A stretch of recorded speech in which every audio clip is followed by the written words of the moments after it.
Suppose we have 4 points on the circle. Now, no matter what you do, these 4 points will always give you 1 point of intersection inside the circle. So 1 point of intersection inside circle is equivalent to what? 4 distinct points. 4 distinct points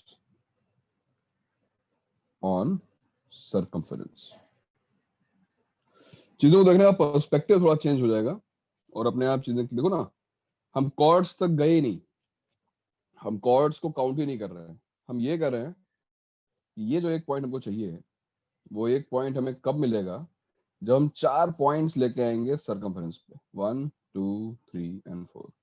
So every selection of 4 points on the circumference will give us 1 point of intersection inside the circle. तो MC4 या 10C4 जैसे यहाँ पे 10 point थे, 10C4 का reason समझ में आ रहा है? अगर हम 10 पॉइंट लेके चलेंगे तो जब भी हम कोई 4 पॉइंट सिलेक्ट करेंगे, every time I select 4 points, I will get 1 point inside the circle, 1 point of intersection. So that's why answer is 10C4. और अगला क्वेश्चन था maximum number of total points of intersection. Total, इसका answer किसका है अभी? Sir बाहर का भी इंक्लूड करना था ना. यस, बाहर का इंक्लूड करना था. सर बहुत सारे फिगर्स बना के ट्राई किए थे, मतलब बहुत सारे फिगर बनाए. अच्छा, 4 पॉइंट्स 5 पॉइंट्स लेके. 4 पॉइंट में कितने हैं? सर 2 बाहर है. 2 बाहर हैं. Yes sir. 2 बाहर है, सही बात है. 2 से ज्यादा तो हो नहीं सकते.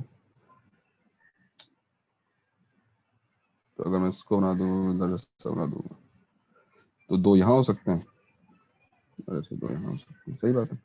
तो 2 पॉइंट तो बाहर आ गए, है ना, और 2 पॉइंट, 1 पॉइंट अंदर रहता है. सर और 5 किया तो फिर बहुत बढ़ गया एकदम से. तो 1 अंदर, 2 बाहर और 4 देखो सर्कमफरेंस पे, ये भी तो पॉइंट ऑफ इंटरसेक्शन ही माना जाएगा ना. और अगर 5 किए तो 5 पॉइंट्स के लिए काउंट किया. सर मतलब 14 आए मेरे को. कितने हैं? 14. हाँ सर, पता नहीं गलत होगा डायग्राम. देख लेते हैं कितने करो. 14 ना. हाँ सर, बाहर अंदर में. स्ट्रेटजी क्या है हमारी, मतलब कर कैसे रहे? ये तो बाहर बोल रहे हो 14 है या पूरे बोल रहे हो 14 है? क्या बोल रहे हो सर? पूरे, जी? सॉरी सर, पूरे. पूरे बोल रहे हो? हाँ सर. और कोई कुछ, किसी कुछ एफर्ट मारा हो?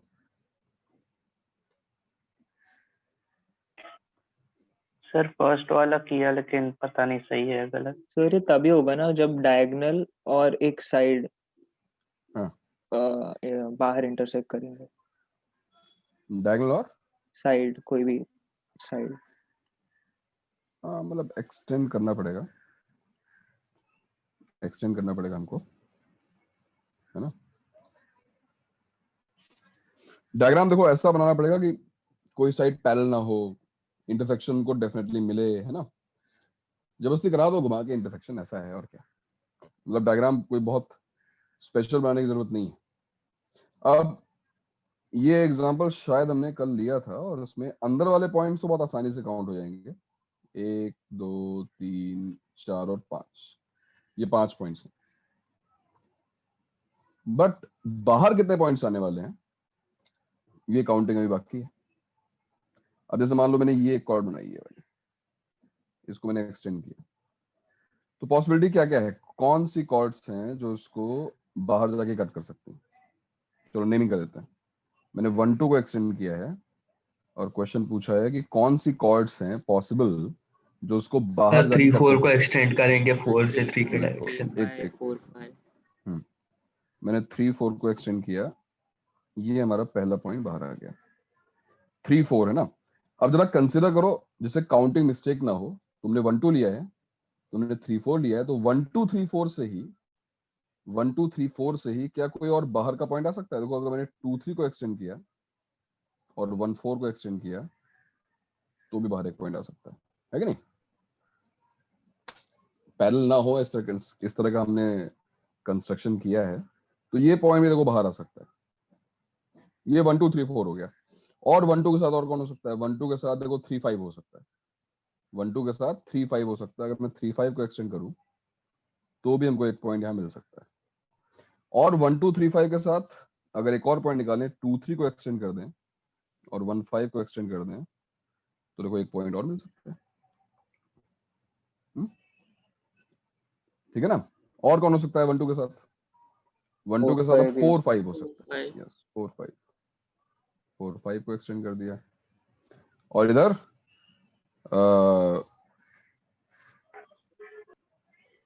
कौन सा पॉइंट था? 4 5 ना? हाँ, तो 2 4 को एक्सटेंड किया 1 5 के साथ 4 5 तो 2 4 एक और पॉइंट आ गया।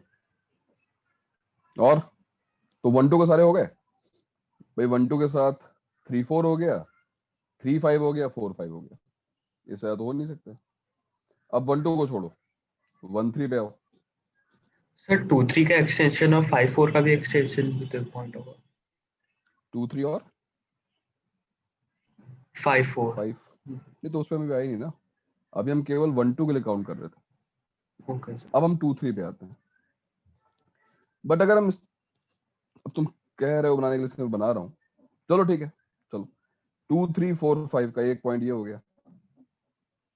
और 2 3 4 5 से एक और मिलेगा भाई। इसी को मैंने आगे एक्सटेंड कर दिया, 2 5 को एक्सटेंड कर दिया तो एक और मिल जाएगा ना। चलो 2 3 4 5 और 2 3 1 4 तो 1 2 हो चुका है ऑलरेडी, करने की जरूरत नहीं। 2 3 2 3 1 5 2 3 1 5 हो चुका है। हो चुका है। जहां भी 1 और 2 तुम लोगे वो दोनों लोगे तो हो चुका है वो।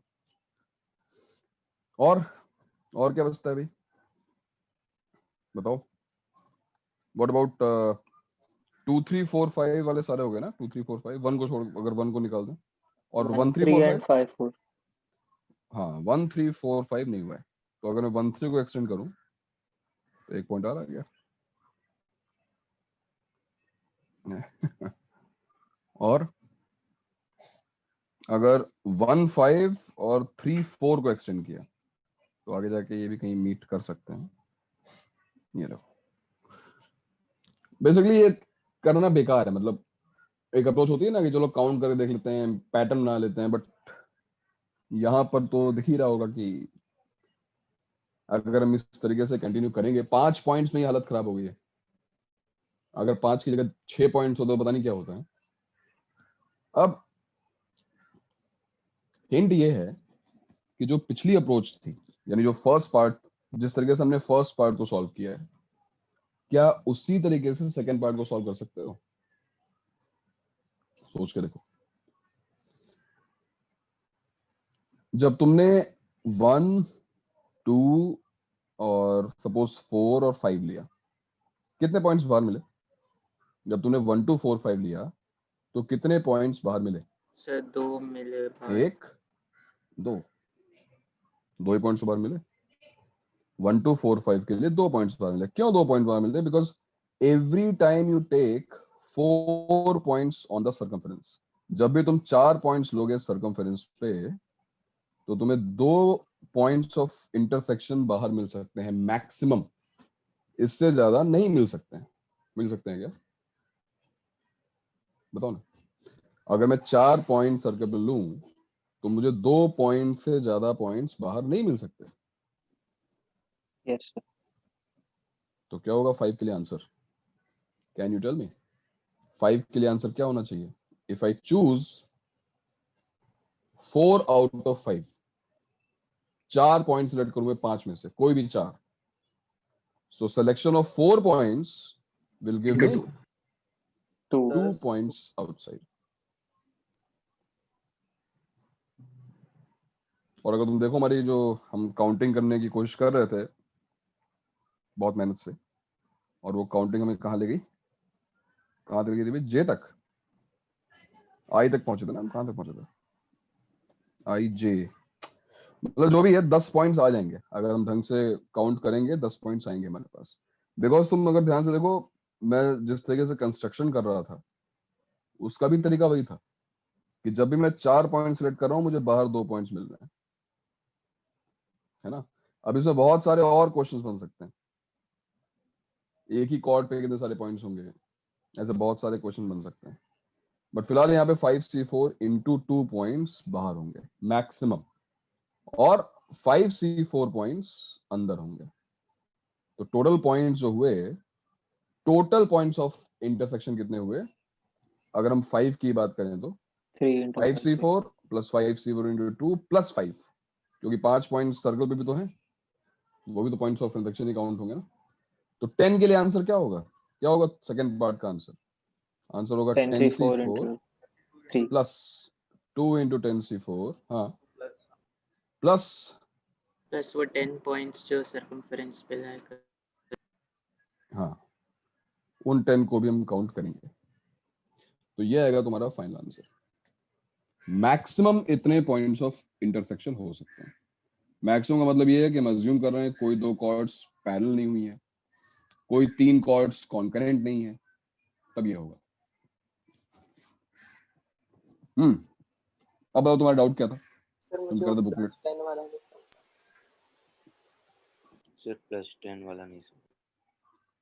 प्लस 10 समझे, अरे 4 पॉइंट्स अगर हम लें तो कितने पॉइंट्स आएंगे बताओ टोटल, 4 पॉइंट्स के लिए, 4 पॉइंट्स ऑफ 4 पॉइंट्स लिए हमने, सबको ज्वाइन किया, तो कॉर्ड्स के इंटरसेक्शन पॉइंट कितने होंगे, 2।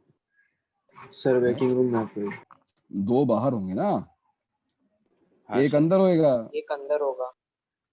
और ये भी तो पॉइंट ऑफ इंटरसेक्शन ही है, ये जो 1 है, ये जो 2 है, ये भी तो पॉइंट ऑफ इंटरसेक्शन ही है कॉर्ड का, ओके सर समझा। हाँ सर, समझा समझा। समझे। एक मिनट,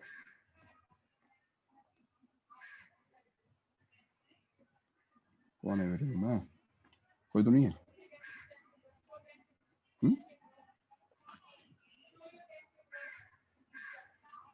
तो वेटिंग रूम ऑन ही नहीं है, तो वेटिंग रूम कैसे कोई होगा, बाप रे होस्ट।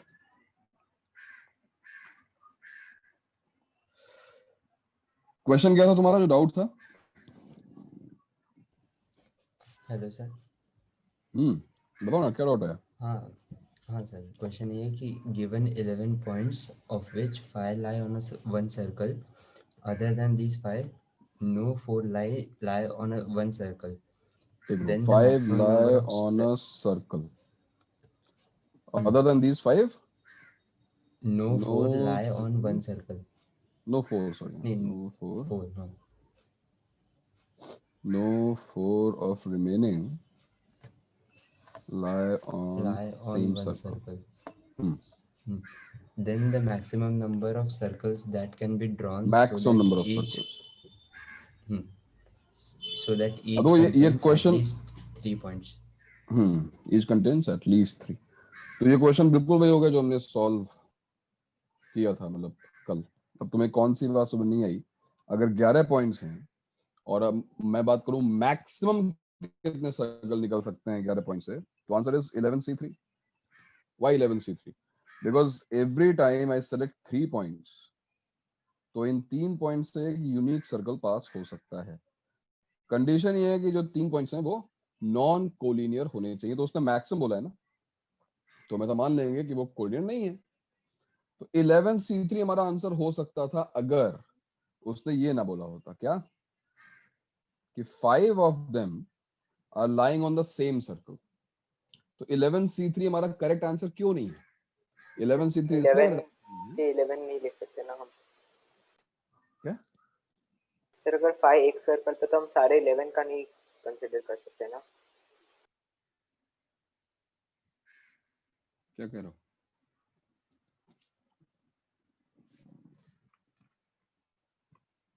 सारे 5 11 11c3 हमारा आंसर क्यों नहीं है, जैसे हमने कल क्वेश्चंस किए थे, लाइन काउंट की थी, ट्रायंगल्स काउंट किए थे, और मैंने कहा था, ये देखो जो स्टार्टिंग वाला क्वेश्चन था, तो तुम्हें याद है ये हमने -4c2 क्यों किया था, या ट्रायंगल्स काउंटिंग में -4c3 क्यों किया था? क्यों? बिकॉज ये जो ये चारों पॉइंट्स कोलिनियर थे, अगर लाइन बनाएंगे तो एक ही लाइन पास होगी, ट्रायंगल तो बनेगा ही नहीं। ऐसे यहाँ पर ऐसा दिया हुआ है कि इन 5 पॉइंट से एक ही सर्कल पास होता है।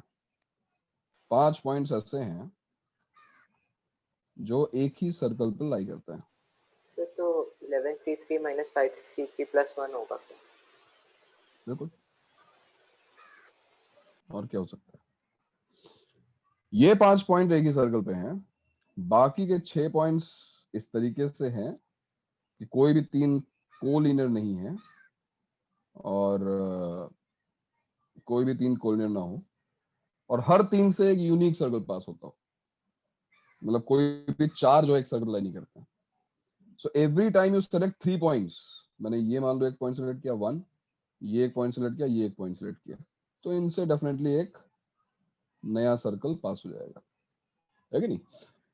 सो 11c3 - 5c3 करने का रीजन क्या है कि अब जो ये सर्कल है, इस सर्कल पे हमने जो 5 पॉइंट्स लिए हैं, ए बी सी डी, इसको ई ले लो। सर मैं 2 सेकंड पांच- के लिए डिस्कनेक्ट हो गया था सर। 2 पॉइंट से सर्कल क्यों नहीं पास हो सकता, अगर आपने ऑलरेडी बता दिया? 2 पॉइंट से एक यूनिक सर्कल पास नहीं होगा, 2 पॉइंट से इनफाइनाइट सर्कल पास हो सकते हैं। ओह अगर यस सर, यस सर। पूछा जाए कि 2 पॉइंट से कितने सर्कल पास हो सकते हैं, तो इनफाइनाइट हो जाएंगे ना। 3 पॉइंट्स होते हैं जिनसे यूनिक उससे यूनिक जाता है। एक ही सर्कल जाता है, तो इसलिए 3 पॉइंट चाहिए उनको। तो आंसर Okay, तुम्हारा sir, ये है। समझ तुम गया। यहां तक तुम क्यों नहीं पहुंच पाए? तुम्हें पहुंचना चाहिए था यार। जिस तरीके से तुमने ट्रायंगल्स काउंट किए थे, लाइंस काउंट की थी, वैसे तो काउंटिंग है ये। 11c3 - 5c3 + 1 खत्म हो गया। चलो कोई बात नहीं, समझा तुम्हें ये? हाँ सर समझा। समझ हाँ गया ना? सर। ठीक। तो ऐसे और क्वेश्चंस होंगे, तुम करना, अटेम्प्ट करना, और तुम्हें आएगा। ठीक है, तुम बस इस चीज पे ध्यान दो कि जो तुम्हें काउंटिंग करनी है, तुम्हें जिस चीज की काउंटिंग करनी है, वो मिलती कैसे है। और सबसे अच्छा एग्जांपल ये वाला है जो थोड़ा सा ट्रिकी है। जब एक पॉइंट मुझे सर्कल के अंदर चाहिए था, उसके लिए मैंने 4 पॉइंट सर्कमफेरेंस पे लिए, और मेरा आंसर आ गया। चलो। अभी सर फर्स्ट पार्ट ठीक था, सेकंड पार्ट खराब हो गया था। तो अब हम आ रहे हैं नेक्स्ट पॉइंट पे, और यहां से समझो this is beginning of the end of the chapter है, बट इंपॉर्टेंट पॉइंट्स हैं यहाँ। डिस्ट्रीब्यूशन।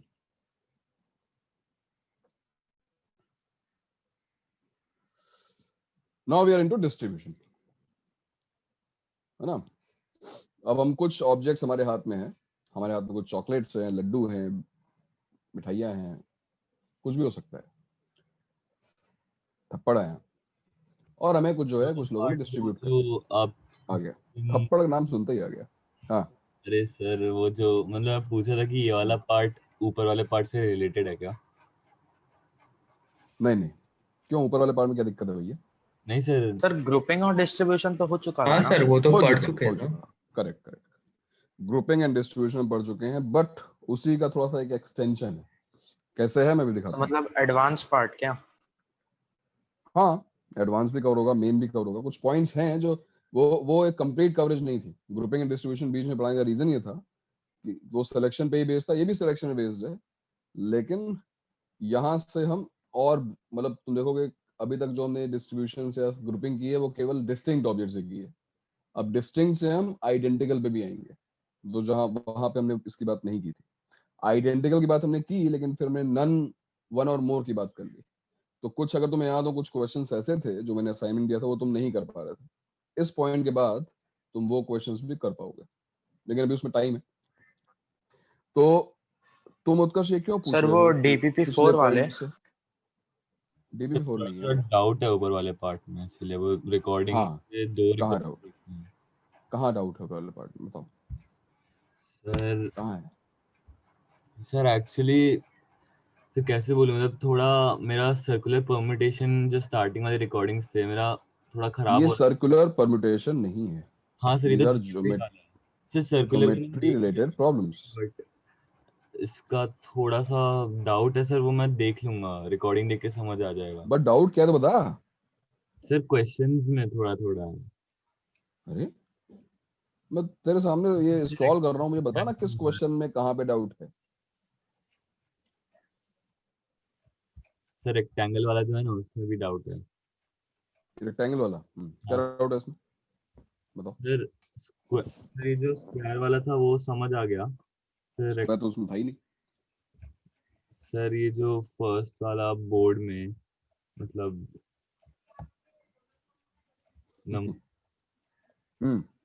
क्या था first question? Sir number of rectangles form. तो उसमें क्या दिक्कत हुई? ये तीसरी बार डिस्कस हो रहा है। एक बार डाउट क्लास में हुआ था। डाउट क्लास मतलब वो जो होमवर्क दिया गया था उसमें भी डीबी में क्वेश्चन था ये वाला। इस आंसर में क्या दिक्कत है? कौन सी बात समझ नहीं आ रही है? एक रेक्टेंगल कैसे फॉर्म होता है? एक रेक्टेंगल फॉर्म होने के लिए क्या रिक्वायरमेंट है हमारी?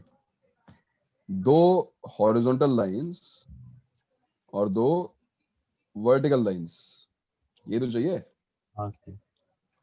तो ये 2m c2 से क्या हो रहा है? What is 2m? 2m क्या चीज है? 2m is the number of vertical lines.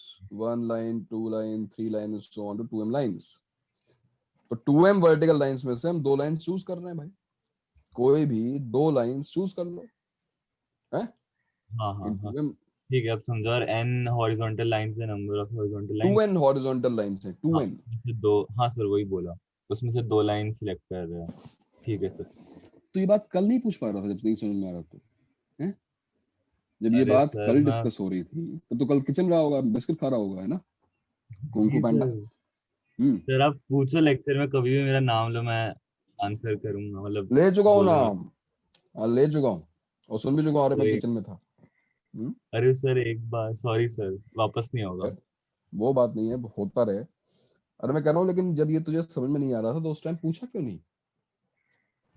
Sharma क्यों रहा सर था? आज नाम चेंज करके आया है तो पूछ रहा है। तभी लोग तुझे आइडेंटिफाई तो कर ही पा रहे हैं कि तू उत्कर्ष ही है। सर आपको तो पता है मैं उत्कर्ष हूँ तो। वही तो मैं कह रहा हूँ ना। तो अपने डाउट्स उसी टाइम पे डिस्कस करोगे तो बेटर रहेगा ना यार। अब हाँ तुम्हें सर पहला वो पार्ट नहीं समझ में आया तो दूसरा पार्ट तो क्या ही समझ में आया होगा।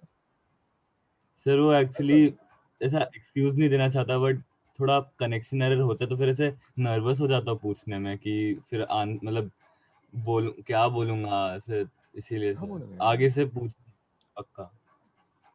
ये चैप्टर ऐसा है ना कि हर एक क्वेश्चन अपने आप में एक नया कॉन्सेप्ट है। अगर हाँ तुमने कोई फॉर्मूला पढ़ लिया इसका मतलब ये नहीं कि तुमसे सारे क्वेश्चन हो जाएंगे। हर क्वेश्चन में एक नया कॉन्सेप्ट लग सकता है। अब पहला पार्ट करने के बाद ये दूसरे में हमने क्या किया है? What is MC1 into MC1? What is NC1 into NC1? ये मैंने क्या लिखा हुआ है? M ऑड है, M इवन है। ये मैंने क्या लिखा हुआ है? MC1 into MC1। ये रिकॉर्डिंग देखो और खुद समझने की कोशिश करो सेकंड पार्ट को। हाँ खुद सर। समझोगे तो फायदा मिलेगा। तो फर्स्ट पार्ट अगर तुम्हें समझ में आ गया है सेकंड पार्ट भी तुम समझ जाओगे। और सेकंड पार्ट ऑब्वियसली डिफिकल्ट है, बेटर है उससे, फर्स्ट पार्ट से, लेकिन आएगा तुमको। ट्राई करोगे और सेकंड पार्ट आ गया तो थर्ड पार्ट वही है, एग्जैक्टली वही। ठीक है, तो ये जो डाउट्स है ना उसको इंस्टेंटली, इसी तो कहता हूँ कि जो लोग चुपचाप बैठे हैं वो लोग बोलें, डिस्कशन करें, तभी तो फायदा होगा यार। हाँ सर। डिस्ट्रीब्यूशन पे आते चलो। ठीक है, इसको एक बार रिकॉर्डिंग देखो इसकी। ठीक है, उसके बाद हो। तुम लोगों को वो मिल रहा है क्या रिकॉर्डिंग? अब टाइम मिल रही है क्या? हाँ सर, अब मिल हाँ जाता सर।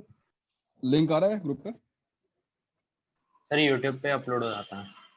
सर यूट्यूब पे यूट्यूब पे अपलोड होगा। मैंने ये बोला है कि लेक्चर के बाद जो है वो जो जूम लिंक होगा वो शेयर हो जाएगा, तो इंस्टेंटली देख सकते हो, मतलब 1 घंटे बाद, क्योंकि अपलोडिंग में तो 1 दिन जाएगा ना।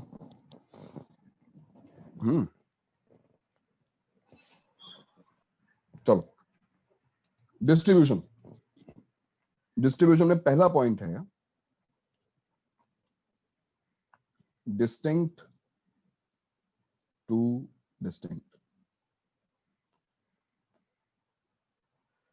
distinct to distinct.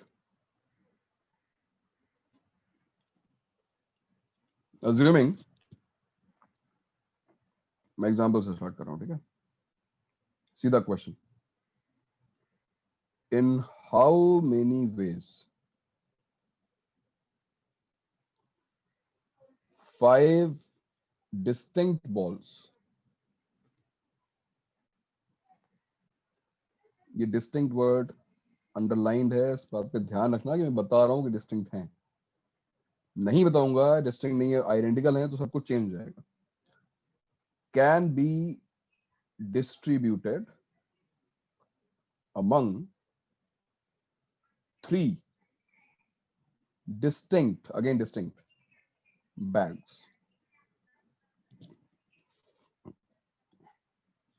तो ये रही 5 distinct balls, 1 2 3 4 5, और ये रहे वो 3 distinct bags, bag 1, bag 2, bag 3। अब बताओ बैग नंबर 3, 5 बॉल्स को 3 बैग्स में डिस्ट्रीब्यूट करना है। इन हाउ केसेस मेनी बना के ऐड करना होगा ना। 5c5 factorial. बहुत ही इनोवेटिव तुम लोग हो यार, मानना पड़ेगा है। क्या जोएब क्या बोल रहे हो answer? Sir 3 to the power 5 है क्या? सर हर बॉल के चॉइसेस देखेंगे। हाँ वैसे करना 5 है। हर बॉल के पास 3 है। सर चाहिए वैसा स्पॉन्टेनियस बोलता ना हमेशा गलत ही होता है। और लेकिन तुम सोचते क्या हो? तुमने क्या बोला अपना answer? 5c5 into what is 5c5 means? क्या 5c5 क्या है? अरे पांचों बॉल डिस्ट्रीब्यूट करनी है तो सरल क्या, चलो 5c5 कर लो, 5c5 बनी होता है, उसके बाद क्या बोला? सर वो 3 बैग्स है तो 3 मतलब अलग अलग से कर सकते हो, तो उसको 3 फैक्टोरियल कर दिया। 3 फैक्टोरियल। अब मुझे तुम अपना आंसर इंग्लिश में एक्सप्लेन करो, मैथ्स को कन्वर्ट करो इंग्लिश में। Tell me what does this mean? 5c5 में समझ में आया कि तुमने पांचों बॉल को सिलेक्ट कर लिया, पांचों बॉल को चूज कर लिया कि डालना ही डालना है, किसी बॉल को हम जाने ही देंगे कि बॉल जो है ट्रेन में बैठ के भाग गई यहाँ से, तो बॉल को हमने सिलेक्ट कर लिया है, ठीक है। और अब ये 3 फैक्टोरियल क्या है? सर वो हमें 3 बैग में डालना है और वो बैग भी तो एक दूसरे में स्विच कर सकते हैं। एक मिनट, हमें बॉल को बैग में डालना है, तो 3 फैक्टोरियल क्या चीज है? What is 3 factorial? 3 bag and एक बैग मतलब अपने एक दूसरे से स्विच हो सकता है। अबे बॉल तुमने चूज करके हाथ में रखी हुई है, बैग को तुम घुमा रहे हो, जादूगर हो गया क्या? कर क्या रहे हो? बॉल तो बैग में डालो, तूने बैग में बॉल डाली नहीं, तुमने 5 बॉल सिलेक्ट करके हाथ में रखी हुई है और बैग को तुम घुमा रहे हो 3 फैक्टोरियल से। हाँ ये अरेंज कर रहा हूं मैं, और बॉल तो डाल दो भैया बैग में, समझ रहे हो? मैं इसलिए कह रहा हूं कि लॉजिक में मिस्टेक होगी ना। हाँ सर। क्योंकि तुमने बॉल को तो बैग में डाला ही नहीं। ओके, लेकिन आंसर आ गया है, कई लोगों का आंसर आ गया है, सही आंसर आ गया है। क्या आंसर आया था भाई? 3 to the power 5। 3 to the power 5। Yes. Answer is that simple. You pick one ball. You can pick one ball. Why? Because all the balls are distinct. तो आज मैंने एक बॉल अपने हाथ में ली तो बोलूंगा हाँ भाई मेरे हाथ में बॉल नंबर 2 है। ओके, फिर मैं सोचूंगा बॉल नंबर 2 जा रही है, कहाँ जा रही है? बैग 1 में या फिर बैग 2 में या फिर बैग 3 में। मैं बोल पा रहा हूँ मेरे पास 3 चॉइसेस हैं। क्यों? क्योंकि मेरे पास 3 बैग्स हैं जो डिस्टिंक्ट है। अगर ये बैग डिस्टिंक्ट नहीं होते तो क्या होता? तो मैं नहीं बोल पाता मेरे पास 3 चॉइसेस, तब काम गड़बड़ हो जाता। तो यहां से स्टार्टिंग है, अभी काम बहुत इजी है, और इजी है तो आंसर सही दो। आंसर इसका 3 power 5। Every ball has 3 choices, and what are those 3 choices? Bag 1, bag 2 or bag 3. So 3 into 3 into 3 into 3, 5 times, answer is 3 power 5. Number of ways will be 3 power 5. समझने में कोई तकलीफ किसी को? ये चीज भी डिस्कस हो चुकी है, ऐसा सिमिलर क्वेश्चन एक डाउट में डिस्कस हो चुका है, और ये भी डिस्कस हुआ था कि आंसर 5 power 3 क्यों नहीं है? क्यों नहीं है भाई 5 power 3 आंसर? बैग के पास ऑप्शन नहीं है, मोस्ट ऑप्शंस वाला था। हम ये नहीं कह सकते कि एक बैग के पास 5 ऑप्शंस हैं। balls, ऑप्शन बॉल के पास है। एक बैग के पास अगर हम पहला बैग पिक करेंगे तो 5 से बहुत ज्यादा ऑप्शंस है, एक्चुअली 2 पावर 5 ऑप्शंस। तो उस तरीके से कैलकुलेट करना मुश्किल हो जाएगा। और कुछ लोगों ने बोला कि केसेस बना के ऐड कर देंगे, तो भैया केस तो तुम हमेशा बना सकते हो, बट जरूरत थी? कोई जरूरत नहीं थी। नहीं केस सर। बनाओ, लेकिन कुछ तब ज्यादा ही बनाओ बन जब जाएंगे। तुम्हें केस तुम तब बनाओगे जब तुम्हें जरूरत फील हो उसकी। और जरूरत कब फील होती है? जब चीजें डिपेंडेंट हो जाती हैं कि पहले बैग में इतनी बॉल गई तो दूसरे में इतनी जाएंगी। अब मुझे लग रहा है कि हर बार वो नंबर चेंज हो रहा है, डिपेंडेंसी है, तो मैं केस फॉर्म करूंगा, है ना? तो इसका आंसर है 3 पावर 5। और स्टेटमेंट तुम चाहो तो लिख सकते हो, वही जो क्वेश्चन था वैसा ही स्टेटमेंट है, that number of veg in which n distinct objects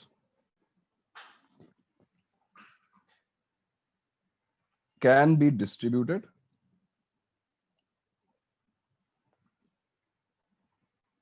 among r distinct bags will be R to the power n.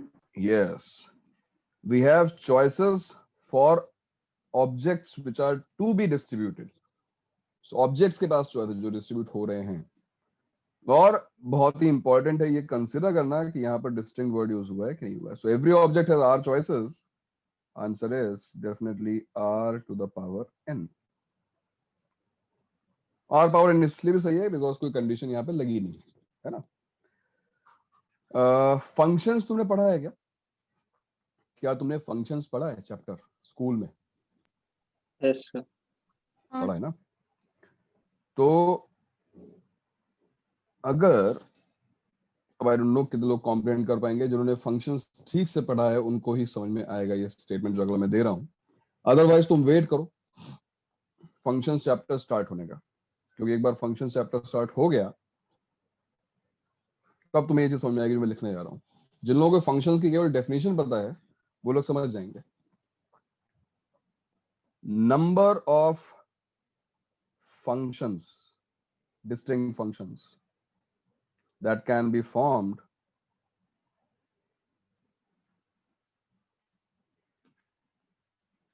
from set A to set B, where number of elements in set A is n, number of elements in set B is r. Sir set जैसा है क्या? Functions नहीं पढ़ा? Set का relation से नहीं create कर सकते? मतलब फंक्शन पढ़ा है ना तुमने? थोड़ा थोड़ा पढ़ा हुआ है, याद नहीं है। अरे फंक्शन की डेफिनेशन पढ़ी होगी यार। ऐसा कुछ याद नहीं आ रहा कि यहाँ पर सेट ए है? चलो फंक्शन सर एक ही प्रोजेक्शन होता है। हाँ सर, फिर राइट में सेट बी और फिर अगर एक प्रोजेक्शन हो तो यहाँ पर फंक्शन सेट वरना बी रिलेशन है। है। मान लो यहाँ पर ये 5 एलिमेंट्स हैं, यहाँ पे ये 3 एलिमेंट्स हैं। Now how many functions can be formed? तो फंक्शन की तुम्हें क्या डेफिनेशन पड़ी है बताओ मुझे, क्या पड़ी है भाई? कौन बताएगा? मनीष?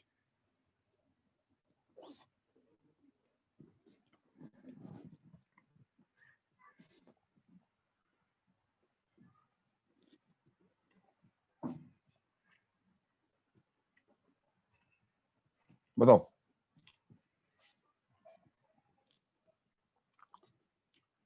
तुम बताओ जोए, बताओ क्या होती है डेफिनेशन फंक्शन की? फंक्शन बेसिकली एक ऐसा रिलेशन है जिसमें एक इनपुट डालने से हमें एक ही आउटपुट मिलेगा, एंड मतलब एक इनपुट का एक ही इमेज होगा। तो इसके पहले तुम इनपुट आउटपुट बोलो। फंक्शन की मीनिंग है a relation between two sets. दो सेट्स को रिलेट करना एक फंक्शन है, but there are specific conditions. Relate करने का मतलब जैसे 1 है, तो 1 को मैंने रिलेट कर दिया B से, 2 है, 2 को मैंने रिलेट कर दिया C से, 3 है, 3 को मैंने रिलेट कर दिया A से। अब 4 आ गया, 4 को भी C से कर दिया मान लो, 5 आ गया, 5 को B से कर दिया। तो ये मैंने जो एग्जांपल दिया, this is a function, because function is a special type of relation. क्या स्पेशल होता है उसमें, क्या बताया गया? एवरी इनपुट, ये जो पहले एलिमेंट्स हैं, ये तुमने जो 1 2 3 4 5 लिखा है, इनको इनपुट्स बोलते हैं, ये इनपुट। तो एक इनपुट का एक ही आउटपुट होना चाहिए। फॉर एग्जांपल मैंने 1 को B से किया, एट द सेम टाइम में मान लो 1 को A से भी कर दूं, तो ये अलाउड नहीं है। 1 के लिए केवल एक ही आउटपुट हो सकता है। और दूसरी बात, कोई भी एलिमेंट डोमेन वाले सेट में मिस, मतलब ये जो इनपुट है कोई भी मिस नहीं होना चाहिए। यानी हर एक इनपुट का एक आउटपुट तो होना ही चाहिए। तो एग्जैक्टली एक आउटपुट होना जरूरी है, exactly one output for each input. This is the condition on the relation which makes this relation special, which makes this relation a function. तो अगर तुम्हें फंक्शन की डेफिनेशन पता है और अगर तुम स्टेटमेंट पढ़ो तो तुम्हें समझ में आएगा कि यहाँ पे भी answer R power n। r power n ही रहेगा। इस एग्जांपल में आंसर 3 पावर 5 ही रहेगा। Why 3 power 5? Because for each input, suppose I pick input 1, मैंने इनपुट 1 सेलेक्ट किया, उसके लिए कितने आउटपुट्स पॉसिबल है? How many outputs are possible? 1 A को जा सकता है, 1 B को जा सकता है, 1 C को जा सकता है, 3 आउटपुट्स पॉसिबल है। So for every input we have 3 outputs possible.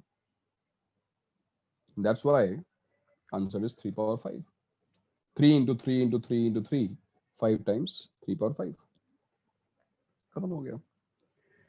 तो अब वही मैं जो कह रहा था कि फंक्शंस ठीक से पढ़ा होगा, हालांकि इतनी बात हो गई तो अब भी समझ में आ जाना चाहिए कि फंक्शन होता क्या है। और इसका बहुत अच्छा तरीका होता है याद करने का, समझने का, कि ये जो पहला सेट है, it is set of sons and this बोला इज था द वो सेट। फादर हो गया, बराबर, तो एक और फादर के क्या, बाद एक ही अब ये कोई भूल ही नहीं सकता। एक सन के बाद भैया एक ही फादर है। एक सन के पास एग्जैक्टली एक फादर होना चाहिए। One son can not have multiple fathers, गलत बात हो जाएगी। और दूसरी कंडीशन ये है कि फादर होना चाहिए, ऐसा नहीं है कि फादर है ही नहीं, मतलब ये जो है डेमीगॉड टाइप है कुछ, तो तभी हो जाएगा। तो मतलब ये है कि जो इनपुट है उसका आउटपुट होना चाहिए। वैसे एक सन है, उसका एक फादर होना चाहिए। तो कंडीशन बहुत सिंपल है याद करने के लिए ना, याद करो चीजों को यार। हालांकि फंक्शन चैप्टर स्टार्ट होने वाला है, इस चैप्टर के बाद फंक्शन ही स्टार्ट होगा, लेकिन एटलीस्ट हमको डेफिनेशन जो पढ़ाई गई है स्कूल में वो तो पता होनी चाहिए ना। तो फंक्शंस में भी पीएनसी के क्वेश्चंस बनते हैं, और वो तब हो पाएंगे जब तुम्हें उसकी डेफिनेशंस पता होंगे। ठीक है, तो आर पावर एन वाला जो आंसर है वो इन जनरल दिया जा सकता है, और ये मैंने एक स्पेशल केस लिखवाया, फंक्शंस में भी इस टाइप का आंसर आ सकता है। ठीक है, नोट कर लो, नोट करो उसको।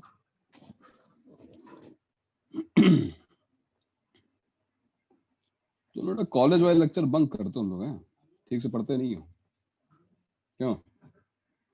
ऐसा समझ में आ रहा है मुझे। पहला चैप्टर बताओ, पहले ही चैप्टर से मतलब अगर ऐसी हालत है तो बाद में तो क्या ही किया होगा।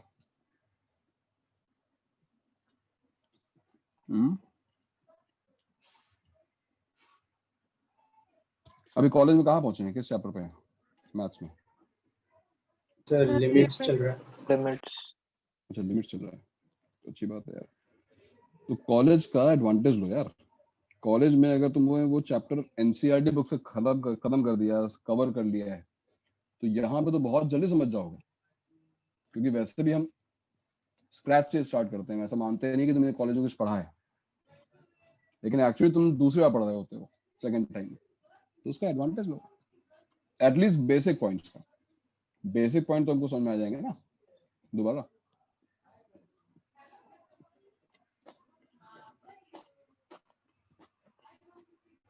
आगे बढ़े, नोट कर लिया? हाँ सर। ओके, अब मैं फिर से एक क्वेश्चन पूछ रहा हूँ. In how many ways 5 distinct balls can be distributed among 3 distinct bags? Same question है. If, अब एक कंडीशन लगी, if no bag is empty, कोई बैग एम्प्टी नहीं है. एक कृतिका मैम जरा अटेंडेंस लेते रहो और उसको ग्रुप पे पोस्ट करो. सर मैम को बोल दो कि आपने नाम चेंज करने से मना किया, नहीं तो वापस ग्रुप पे डाल देगी मैम. क्या चीज? हाँ वो मैम सुन रही है, मैम तो सुनी रही है. अच्छा ओके सर, थैंक यू. हाँ मैम को पता है. बताओ इस क्वेश्चन में और पिछले क्वेश्चन में क्या डिफरेंट है? ये क्वेश्चन जो हमने पहले पढ़ा था, in how many ways 5 distinct balls can be distributed among 3 distinct bags, और अब क्वेश्चन आ गया in how many ways 5 distinct balls can be distributed among 3 distinct bags if no bag is empty, there is a condition. Sir none वाला case बैठ जाएगा. Sir restriction लग गया, मतलब एक पहले एक बैग 3 को तो फिल करना ही होगा. पहले इंडिपेंडेंट थे सबके चॉइसेस, अभी एक दूसरे पे डिपेंडेंट हो गया. मतलब कि भैया पहले बैग में अगर 5 बॉल चली गई तो तो ये एक्सेप्टेबल ही नहीं है ना. टोटल माइनस पहले में 4 चली गई तो दूसरे में 1 गई है और फिर ये एक्सेप्टेबल ही नहीं है. तो कुछ केसेस ऐसे होंगे जो एक्सेप्टेबल नहीं है.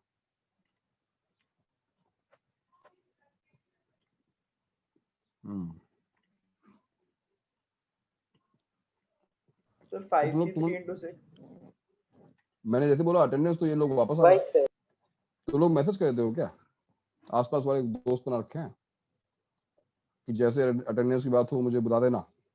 क्यों रोहन कहाँ गया था बे? हाँ सर मेरा वाईफाई बंद हो गया था इसलिए. पक्का? हाँ सर. अभी मोहित ने मुझे बताया. मोहित तू कहाँ गया था? हाँ मोहित, अरे मोहित देखो कहाँ है मोहित? मोहित बेटा बोलो. स्वर उवाच मतलब सर क्या ये शब्द स्वर, कभी नहीं सुना. ये संस्कृत स्वर है. मतलब आवाज और उवाच मतलब बोलो, बोलो. आवाज निकालो. सर उवाच कभी नहीं अरे सुना सर. संस्कृत में 3 साल पढ़ा है लेकिन कभी नहीं सुना. क्या बात कर रहे हो? हाँ सर उवाच नहीं सुना आज तक. तो संस्कृत पे कमजोरी है, ठीक करते हैं उसको भी. अरे कहाँ गया मोहित भाई? मोहित चौड़ाला कहाँ हो तुम? मोहित भैया कहाँ हैं आप? बोलेंगे नहीं. अब दिख क्यों नहीं रहा यार? अभी आया था, चला गया. लीव कर दिया था. Sir leave. मोहित है सर, मोहित नहीं गया था. अरे मोहित ने भी ज्वाइन किया ना. मोहित बोलता क्यों नहीं? MOHITH MK055. क्या मेरी आवाज आप तक पहुंच पा रही है? अरे ब्रावो चार्ली, मोहित बोलना यार, बोलता क्यों नहीं है? MK055. मोहित उसके पहले जो है रिपब्लिक टीम तुम्हारे घर पहुंचा दीजिए. आवाज निकालो. अरे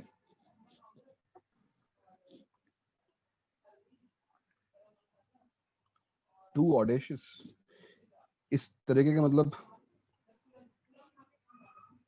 अब या चैट तो में वहां पे कुछ लिख रहा होगा. अरे चैट में कितना लिख रहा है? क्या मतलब लेटर लिख रहा है क्या पूरा? कहीं कोई चैट तो आई नहीं. इसका मतलब वो वहां पे है ही नहीं. अब वो जो है फुटबॉल लेके और टीवी के सामने बैठ गया है, खेल सकता नहीं.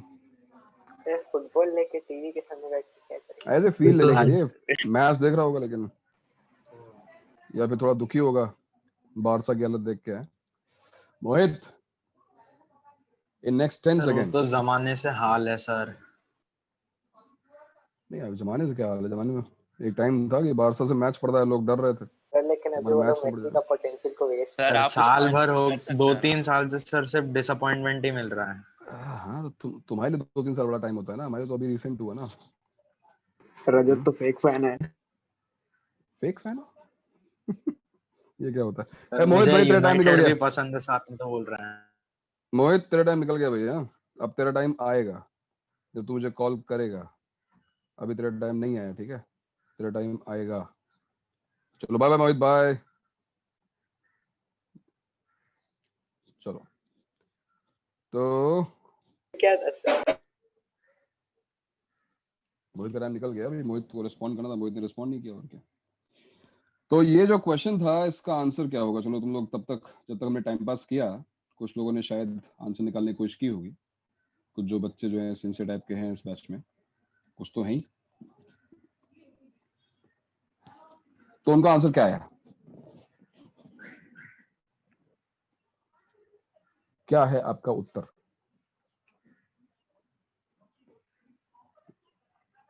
देखो ये क्वेश्चन तुम सॉल्व कर सकते हो सकता है कि तुम्हारे पास बेस्ट मेथड ना हो, लेकिन तुम ये क्वेश्चन सॉल्व कर सकते हो। तुम्हारे पास इतना टैलेंट है, इतने मेथड्स हैं तुम्हारे पास कि तुम इस क्वेश्चन को सॉल्व कर सकते हो। तो कौन जा रहा है इसका आंसर?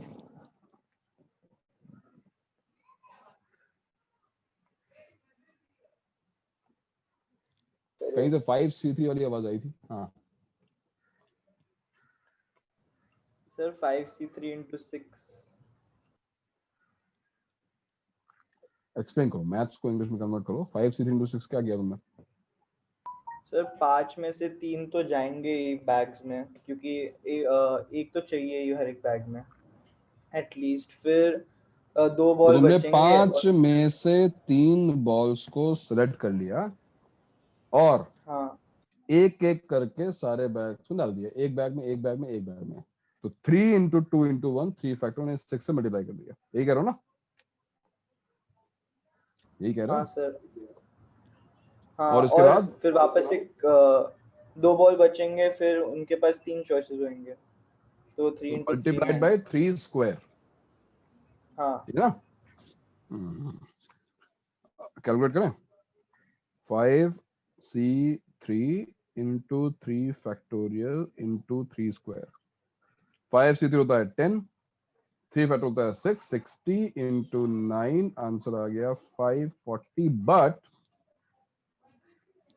विदाउट दिस कंडीशन जो आंसर था वो क्या था? वो था 3 to the power 5, वो तो इससे कम है, which is 243। 243। तो आंसर 540 तो नहीं हो सकता। नहीं होना चाहिए ना? क्यों नहीं होना चाहिए? सर जैसे अगर 1 2 2 है एक एक बैग में, तो फिर 2 2 रिपीट हो रहा है ना? इसमें बहुत सारे रेपिटेशंस आ जाएंगे, इसमें बहुत टोटल में से सब्ट्रैक्ट कर। सर टोटल माइनस जिसमें 2 बैग एम्प्टी है, माइनस जिसमें 1 बैग एम्प्टी है। Very nice. तो हम ये करना चाहते हैं कि जो हमारा टोटल आंसर आ चुका है उसमें वो 2 केसेस सब्ट्रैक्ट कर दें। पहला केस जहां पे एग्जैक्टली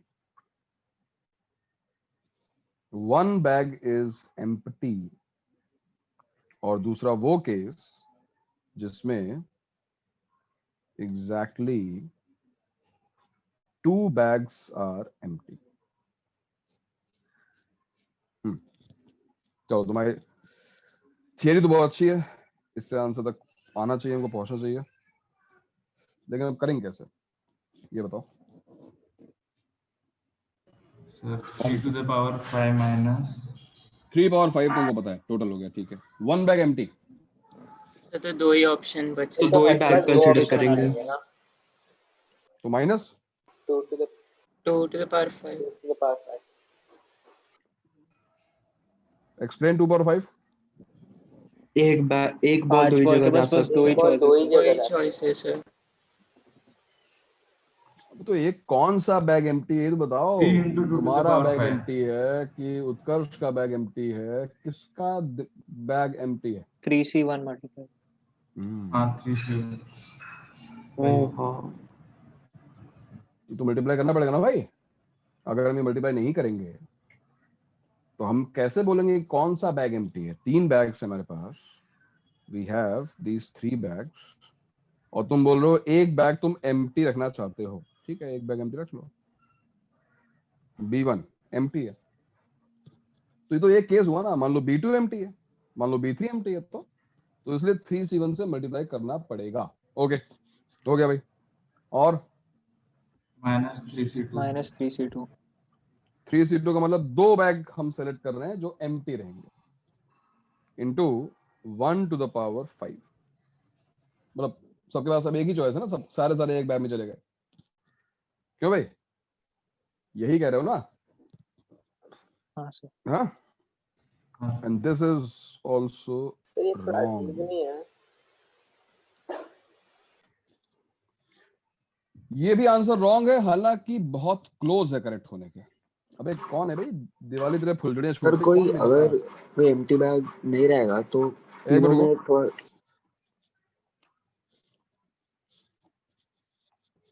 ये क्या आना जाने लगा रखा भाई?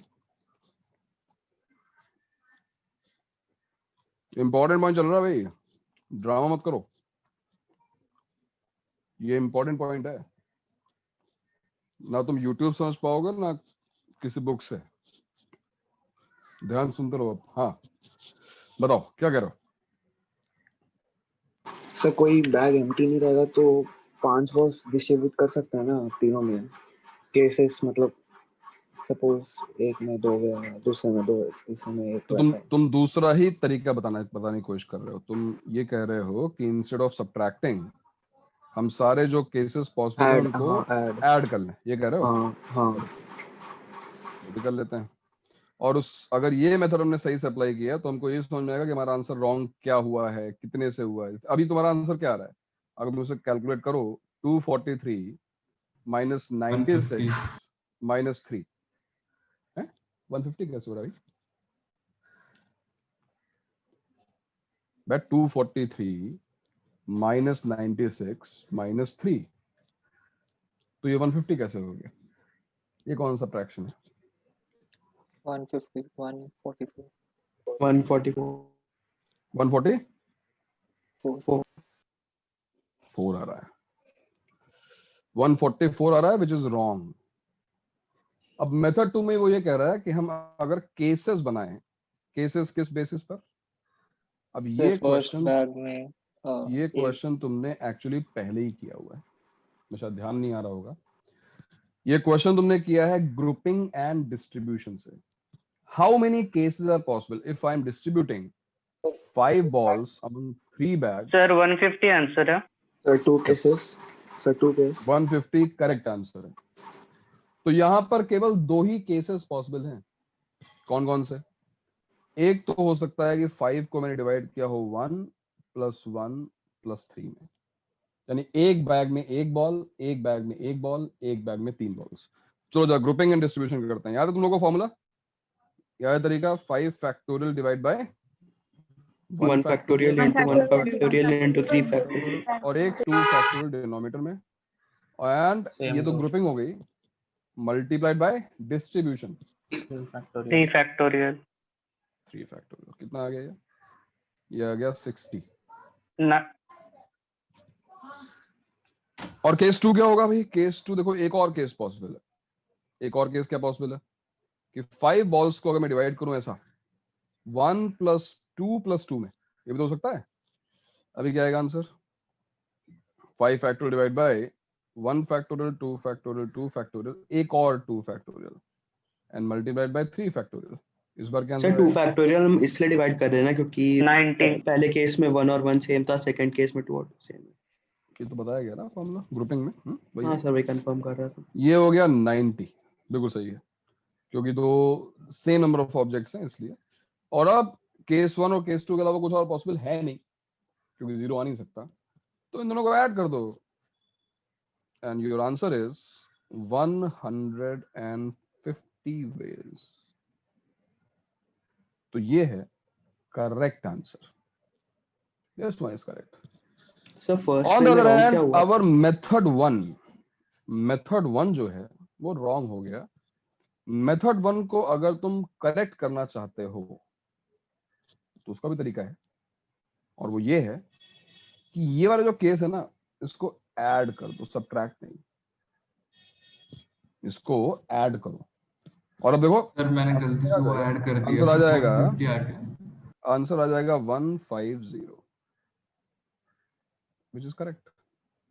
सर बट देखो ऐड क्यों करेंगे? सर ऐड क्यों किया? यही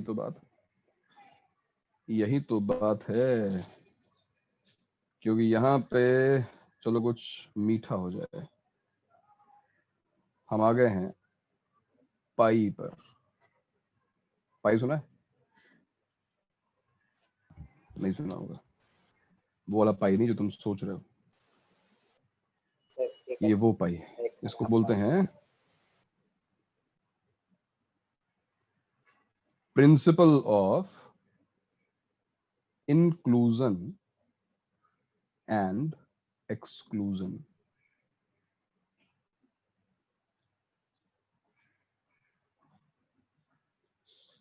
principal of inclusion and exclusion. दोबारा आया क्या?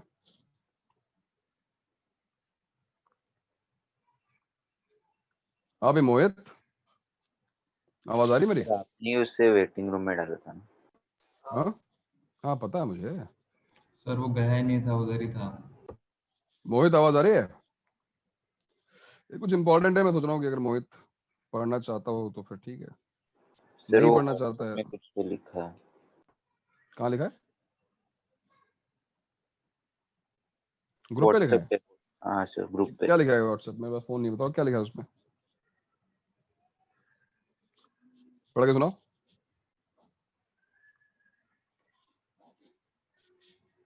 सर बहुत बड़ा लिखा है कुछ तो. बहुत बड़ा? क्या लिखा है मोहित? सर पूरा लंबा सा पैराग्राफ है। लंबा सा पैराग्राफ? अरे मतलब क्या है पैराग्राफ में? जिस सर बता वो दो पे क्या लिखा है. बाहर है, उसका नेट कनेक्शन पुअर है, वही मतलब बड़ा सा लिखा है। फिर उसने लिखा है कि हाउ उसका इज दिस नेट पॉसिबल कि तुम्हारा नेट कनेक्शन केवल इतने में पुअर है कि तुम बोल नहीं सकते हो? हाँ, स्क्रीन शेयरिंग तुम्हें दिखाई दे रही है, मैं जो बोल रहा हूँ तुम्हारे पास आवाज आ रही है, बट नेट कनेक्शन इसलिए पुअर है तुम्हारा कि तुम बोल नहीं सकते हो. हाँ? सर उसने लिखा है उसका मिक भी काम नहीं कर रहा है. और चैट? यहाँ चैट भी नहीं होती क्या मोहित? यहाँ चैट भी नहीं हो सकती? मैसेज टाइप भी नहीं हो रहा? नेटवर्क खराब है तुम्हारा?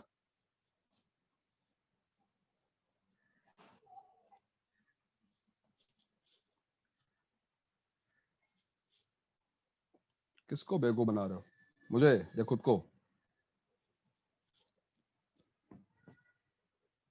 ये वो थ्योरी है जो सिलेबस में नहीं है, बट अगर तुम इसको समझ गए तो ऐसे क्वेश्चंस तुम लोगों को मेथड 2 पसंद आया होगा, बट ये मेथड 2 उतना अच्छा है नहीं. अगर हम नंबर ऑफ बॉल्स बढ़ा दें, नंबर ऑफ बैग्स और बॉल्स का डिफरेंस ऐसा कर दें, सिंपल सी बात है, जितने कम केसेस बनेंगे मेथड 2 उतना अच्छा होगा. बट केसेस बढ़ जाएंगे अगर बॉल्स, मान लो मैंने कहा होता कि 100 बॉल्स हैं, 100 बॉल्स हैं, बैग्स 3 ही है, अब कितने केस बनते भाई? पता नहीं कितने केस बनते. तुम केस बनाते रह जाते, 98, 1, 1, 97, 1, 2, पता नहीं कितने केस बनाते बैठकर. तो मेथड 2 की एक लिमिटेशन है.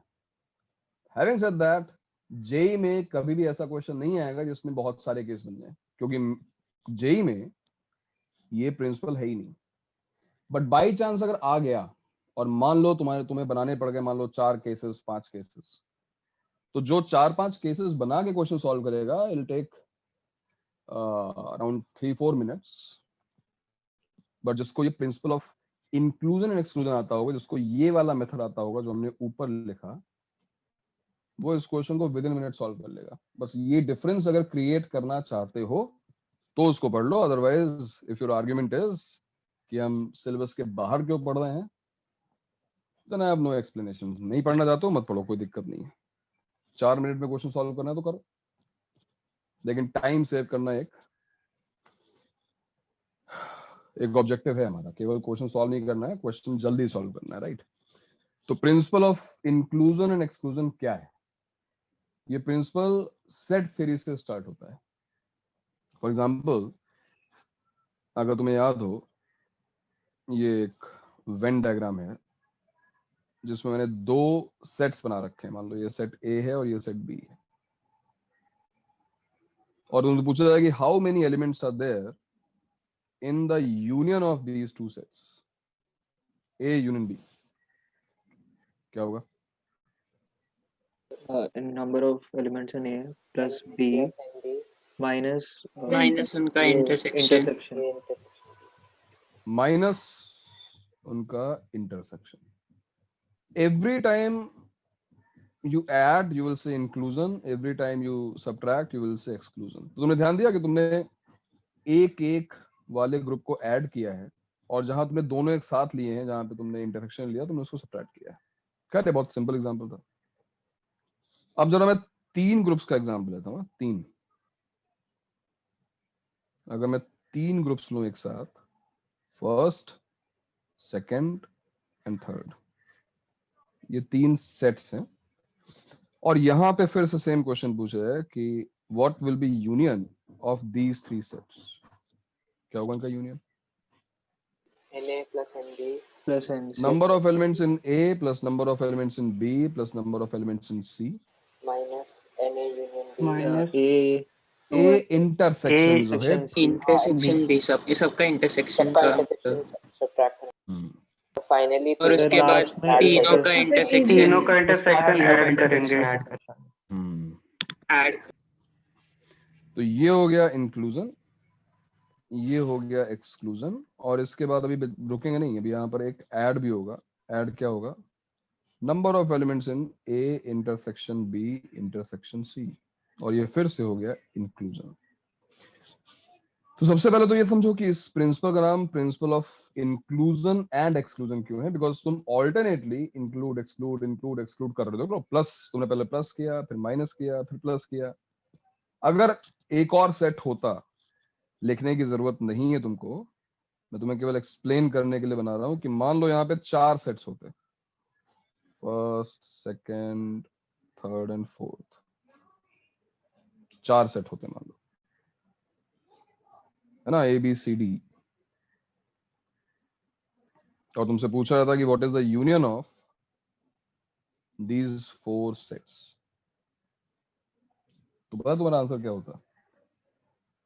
Taking one at a time, Na plus Nb plus Nc plus Nd, minus taking 2 at a time, यानी A intersection B, B intersection C, C intersection D, A intersection D, जितने भी combination possible है। कितने combination possible है? 6 combination possible है, 4C2 plus S3, यानी taking 3 at a time, जैसे यहाँ पे था A intersection B intersection C, A intersection B intersection D, B intersection C intersection D, सारे कॉम्बिनेशंस, और फिर एक माइनस S4 आता। मैंने अभी पीएनसी स्टार्ट ही नहीं की है, अभी तो मैं सेट थ्योरी पे हूँ भाई, और सेट थ्योरी में यूनियन का फॉर्मूला तो तुमने पढ़ा ही होगा, या ये कुछ नया है तुम्हारे लिए? नहीं पढ़ा तुमने? ये पढ़ा है सर। पढ़ा है ना? So this pattern will be followed, guarantee है इस बात की, और इसका प्रूफ भी तुमने देखा होगा। फॉर एग्जाम्पल 3 सेट्स वाले एग्जाम्पल में हमने क्यों माइनस किया और फिर हमने क्यों प्लस किया, इसका एक्सप्लेनेशन बहुत सिंपली तुम्हें वेन डायग्राम से मिल जाता है कि जब तुम एबीसी ऐड करते हो, जब तुम फर्स्ट पार्ट करते हो, तो ये वाला पार्ट 3 बार ऐड हो जाता है, क्योंकि ये तीनों में कॉमन है। और जब तुम A intersection B, B intersection C और ए इंटरसेक्शन सी सब्ट्रैक्ट करते हो, तो यही वाला पार्ट 3 बार सब्ट्रैक्ट भी हो जाता है। तो इवेंचुअली हुआ क्या कि ये पार्ट खत्म हो गया, एलिमिनेट हो गया, ना ही वो, क्योंकि वो 3 बार ऐड हुआ था, वो 3 बार यहाँ पे ऐड हुआ और 3 बार यहाँ पे सब्ट्रैक्ट भी हो गया, तो कंप्लीटली एलिमिनेट हो गया। तो एक बार तुमको चाहिए होगा ना, कोई यूनियन चाहिए, तुमको सारे पार्ट चाहिए ना, तो इसलिए ये एक पार्ट हमको ऐड करना पड़ा। तो plus minus plus minus plus होने का रीजन क्या है, वो तो ये है, वेन डायग्राम देख के तुम उसको प्रूव कर सकते हो। तो this is principle of inclusion and exclusion in set theory. How this is going to be useful in PNC also, permutation and combination में ये यूजफुल कैसे है? कोई हाँ भाई, तुम्हें क्या डाउट है? सर आप वो लास्ट वाला पॉइंट बता सकते हैं, मेरा इशू हुआ था। तुम्हें कौन सा लास्ट, मतलब वो 3 सेट्स वाला? नहीं 3 वाला नहीं, 4 वाला आपने S1 S2 वाला चेक करके बताया। इसको मैं S1 लिख रहा हूँ, इसको मैं S2 लिख रहा हूँ, और इसको मैं S3 लिख रहा हूँ, और ये काम मैं पहले कर चुका हूँ। कब? ट्रिगो में tan A1 plus A2 plus A3 वाला फॉर्मूला लिखा था, वही S1 S2 S3 यहाँ पे। तो what is the meaning of S1? बताओ जोहिद, S1 का मतलब क्या है यहाँ पे, जो मैंने यहाँ पे एक करके ऐड करना। Na plus NB plus NC plus ND। S2 का मतलब क्या है? NA union B, A intersection B plus NA intersection C, वैसा करके दो को लेके ऐड। कितने होंगे इंटरसेक्शन? ऐसे कितने बनेंगे? टर्म्स कितनी आएंगी?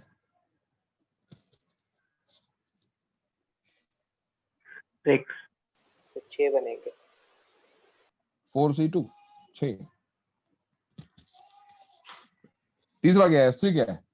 सिर्फ 3 को साथ में ले। और फाइनली S4।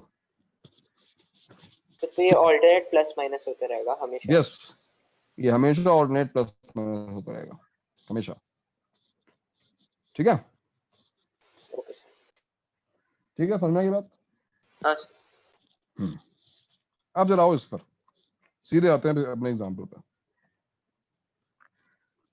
ये जो हमने 3 पावर 5 लिखा, टोटल तुमको पता ही है, इस एग्जांपल में टोटल था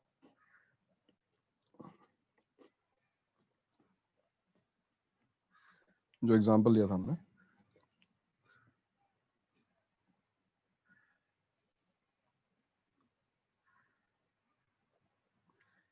उसमें टोटल जो था वो था 3 पावर 5, जिसमें हमें कुछ डिस्कशन की जरूरत नहीं है, इनको बताया 3 पावर 5 करेक्ट आंसर है। हम अब मुझे इस चीज को एक्सप्लेन करो, खुद को भी एक्सप्लेन करो। 3C1 इंटू 2 पावर 5 क्या है? देखो बहुत डेप्थ में आना पड़ेगा अगर तुम्हें समझना है इस चीज को, अपनी मिस्टेक को समझना है तो तुम्हें, और इस मेथड को समझना है तो तुम्हें बहुत सोचना पड़ेगा, दिमाग पे जोर। कोई रीजन है कि ये जेई में नहीं है? ये क्या रीजन है जेई में नहीं है? बिकॉज थोड़ा सा ट्रिकी, जेई वालों को लगा कि ये पॉइंट बच्चों के लिए थोड़ा ट्रिकी होगा, लेकिन मैं पूरी तरह एक्सप्लेन करने की कोशिश कर रहा हूं, समझ सकते हो, और समझ जाओगे तो फिर क्वेश्चंस को सॉल्व करने का एक ऑल्टरनेट मेथड मिल जाएगा। तो तुमने ही अपना आंसर 3C1 इंटू 2 पावर 5 यहाँ पे बोला था ना? 3C1 into 2 power 5। तुम्हारे हिसाब से 3C1 इंटू 2 पावर 5 क्या है? मुझे बताओ क्या है ये? कोई भी दो सर बकेट कोई 2 बैग को, मतलब एग्जैक्टली Bag एक बैग एम्प्टी है, ये वाला केस है ये? हाँ सर। अच्छा, मुझे ये वाला जिसका क्वेश्चन मतलब ही नहीं, मुझे ये वाला केस ही नहीं समझ में आया। क्या समझ नहीं आ रहा भाई तेरे को? मतलब हर बार लास्ट में बोलता है कि मेरे को ये समझ में नहीं आ रहा है, जब हम बीच में होते हैं, जहाँ पे हमने स्टार्ट किया होता है। अरे ये तो पहले लिखा था हमने, हाँ तब सर, तेरे को तभी समझ नहीं आया था। सेकंड वाला समझा बट मुझे फर्स्ट वाला नहीं समझा ठीक से। सेकंड वाला समझा, फर्स्ट वाला समझा? सेकंड मेथड जो है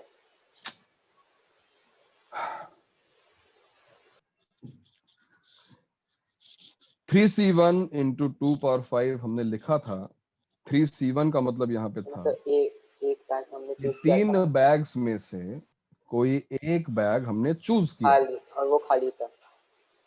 क्योंकि एक बैग को हम खाली छोड़ना चाहते हैं। कितनी बड़ी मुश्किल बात है भाई समझने में, इजी तो है। तो एक बैग को खाली छोड़ दिया, मान लो बी को खाली छोड़ दिया, सेलेक्ट कर लिया मैंने उसको, दिस इज 3C1। 3C1 समझ में आया? ए को चूज कर सकते हैं, बी को चूज कर सकते हैं, सी को चूज कर सकते हैं, ये तो समझ में आ गया होगा। हाँ सर।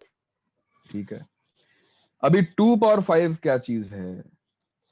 सर अभी 2 पावर बॉल 5 के पास 2 क्या है? ऑप्शन है, तो फिर हर एक बॉल के पास 2 है इसलिए। तो फिर मैक्सिमम जब एक बैग को छोड़ दिया है तो बचे 2 ही बैग्स, तो हर एक बॉल के पास 2 ऑप्शंस हैं।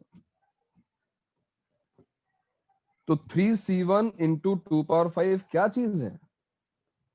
Number of ways of distributing 5 balls in 2 bags, leaving out 1 bag, is it? या exactly 1 bag is empty, ये वही चीज है क्या? exactly 1 बैग empty रहता है? सर जरूरी नहीं है ना, हो सकता है कि एक और बैग एम्प्टी हो जाए। यस, क्योंकि हमने 2 पावर 5 लिखा है, मतलब हर बॉल पर 2 2 ऑप्शन। power 5 का मतलब होता है कि आप ये कह रहे हैं कि सारे बॉल्स के पास 2 ऑप्शंस हैं। तो भाई ये भी तो हो सकता है कि एक केस ये भी तो हो सकता है कि जो सारी बॉल्स हैं वो सारी की सारी बॉल्स जो है वो पहुंच गई बैग सी के अंदर। उस केस में क्या हुआ? उस केस में बैग ए भी तो एम्प्टी हो गया ना। तो जब तुम बोलते हो कि एग्जैक्टली 1 बैग एम्प्टी और तुम लिखते हो 3c1 into 2 power 5, तो तुम गलत लिख रहे हो। क्या तुम्हें अपनी मिस्टेक रियलाइज हुई कि 3c1 into 2 power 5 is not exactly 1 bag empty? ये गलत है। It is at least 1 bag empty। अभी मैं उसी पे आ रहा हूं। तो अब यहाँ पे अगर हम करेक्शन करें और लिखें 3c1 into 2 power 5 is at least 1 bag empty। at least क्यों बोला भाई जोएब? क्योंकि हर के पास एक बैग भी हो सकता है, एक बैग भी हो सकता है empty, एक बैग तो डेफिनेटली एम्प्टी भाई मतलब एक बैग डेफिनेटली एक बैग तो हम हटा ही रहे हैं 3c1 से, बट इसमें ये भी हो सकता है कि सारी बॉल्स एक ही बैग में चले गई, तो दोनों बैग हो सकते हैं। तो एक बैग भी हो सकता है, 2 बैग भी हो सकते हैं, तो एटलीस्ट 1 बोल दिया। बट अनफॉर्चुनेटली ये भी गलत है। ऐसा क्यों? पार्टिसिपेट करो। सर मैक्सिमम उसका लिमिट भी होना चाहिए ना, 3 बैग्स एम्प्टी नहीं हो सकते। ठीक है, वो एटलीस्ट 1 बैग में आ गया, मतलब 3 बैग्स तो हो ही नहीं सकते। तो एटलीस्ट 1 बैग का मतलब आइदर 1 बैग इज एम्प्टी और 2 बैग्स आर एम्प्टी। सर हम कुछ एटमोस्ट 2 बैग करके कर सकते? नहीं, उसमें तुम्हें कंडीशन लेने की जरूरत नहीं है। 3 बैग्स एम्प्टी नहीं हो सकते, तुमको पता ही है ना। 3 बैग्स आर नॉट एम्प्टी, ये बात हमको ऑलरेडी पता है। मैं तुम्हें यही कह रहा हूँ कि ये जो एटलीस्ट लिखा हुआ है, इसका मतलब हम ये बोलने की कोशिश कर रहे हैं exactly 1 bag empty plus exactly 2 bags empty. तो अगर तुम्हें लग रहा है कि ऐसा लिखा हुआ है तो ये नहीं, इट इज नॉट।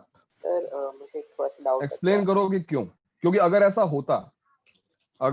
होता तो हमारा जो आंसर है, ये देखो जो पहला मेथड था हमारा आंसर केवल इतने से आ गया होता ना, केवल 2 टर्म्स से, है कि नहीं? आंसर आ गया होता 243 माइनस 96, ये आंसर आ गया होता। 243 माइनस 96 कितना आया था? 147। तो आंसर 147 होता, बट आंसर 147 नहीं है।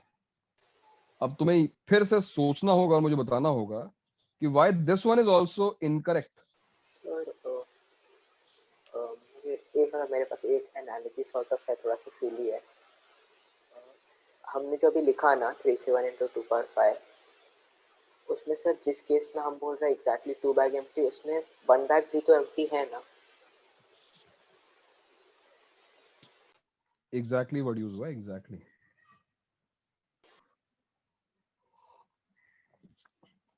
या तो 1 बैग एम्प्टी है या फिर 2 बैग एम्प्टी है, तीनों तो हो नहीं सकते।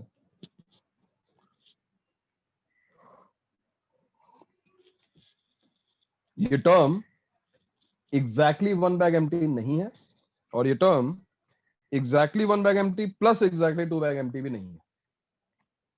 पहली वाली बात सबको समझ में आ गई होगी, होपफुली। बहुत सिंपल समझने के लिए थी कि 2 पावर 5 वाली जो टर्म है वो ये बता रही है कि हर बॉल के पास 2 ऑप्शन है। तो ऐसा हो सकता है कि सारी की सारी बॉल्स एक ही बैग में चली जाएं और उस केस में एक नहीं 2 बैग्स एम्प्टी हो जाएंगे।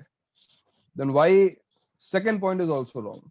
Why 3c1 into 2 power 5 is not exactly 1 bag empty plus exactly 2 bag empty। Who will try? चारवी को समझ में आ रहा है क्या? हाँ सर, सोच रही हूँ।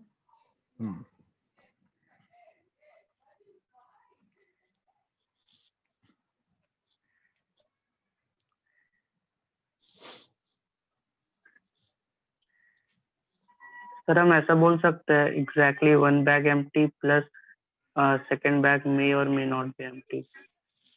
अरे वही तो बात है मेरे भाई, एग्जैक्टली वन बैग एम्प्टी का मतलब दूसरा बैग कोई एम्प्टी नहीं है, और एग्जैक्टली दो बैग एम्प्टी का मतलब दोनों बैग एम्प्टी हैं। तो मे और मे नॉट बोल के तो तुम वही बोलो ना, एटलीस्ट वाली बात। तो सारी केसेस कवर हो गए, गलत क्यों आ रहा है? हाँ सर, नहीं समझ कुछ तो गड़बड़ है सर, थोड़ा सोचो। गड़बड़ कहाँ पे है? सर कौन सा केस छूटा, समझ में नहीं आ रहा। सर ऐसा कुछ बैग तो मतलब हम लोग का सर स्टेटमेंट गलत है कि इक्वेशन? तुम सब कुछ छोड़ दो, मुझे बस ये सोच के बताओ कि ये टर्म जो लिखी हुई है वो क्या दे रही है, किस चीज का आंसर दे रही है, बस इतना सोच के बताओ। Sir what is 3c1 into 2 power 5? हाँ 3c2 into 2 power 5 होना चाहिए सर। अरे यार, अब तो ऐसा कि मुझे क्वेश्चन नहीं आ रहा तो मैं क्वेश्चन ही चेंज कर दूंगा, अपने हिसाब से करूंगा भाई। क्वेश्चन जो है उसका आंसर दो ना तुम। क्वेश्चन 3c2 into 2 power 5, उसके बाद में 3c2 into 2 power 5 तो सेंस ही नहीं बन रहा है। मतलब हमने एक बैग चूज किया और हमने इसको मल्टीप्लाई किया बॉल के ऑप्शन से। वैसे 3c2 into 2 power 5 तो सेम ही होगा, 3c2 भी 3 होता है। हाँ वही।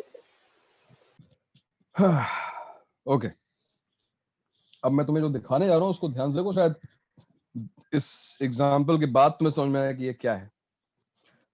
मान लो, अज्यूम करो कि अब तुमने 3c1 किया तो तुमने बैग बी को सिलेक्ट किया है, बैग बी इज एम्प्टी, ठीक, and then you multiplied it by 2 power 5, तो मान लो all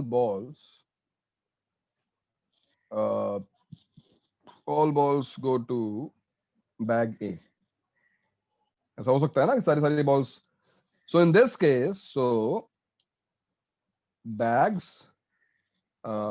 B and C both are empty। बताओ बात सही है नहीं सही है? अगर सारी की हाँ सारी सर। बॉल्स बैग ए में चली गई तो बी और सी एम्प्टी है। अज्यूम करो कि 3c1 से इस बार, because it is a 2-step process, पहले मैं एक बैग सेलेक्ट करता हूं फिर मैं सारी की सारी बॉल्स को डिस्ट्रीब्यूट करता हूं। तो 3c1 से इस बार I selected bag C, bag C is empty. 3c1 से मैंने बैग सी को सेलेक्ट किया और मल्टीप्लाइड बाय जब 2 power 5 किया तो बाई चांस क्या हुआ, इस पर्टिकुलर केस में all balls go to bag A again, and this means what? ओ सब बी और सी फिर खाली रह जाएगा। रिपीटिशन हो रहा है ओके। मतलब। Bag B and C both are empty। और अगर ये बात तुम्हें समझ में आई हो तो बिल्कुल सही समझ में आया है कि एक्चुअली 3c1 into 2 power 5 सारे केसेस कवर करता है, बट रिपीट हो जाते हैं कुछ केसेस। कुछ ज्यादा ही इसके अंदर एंथुजियाज्म है कि ये दूसरे केस को दो कवर कर लेता है।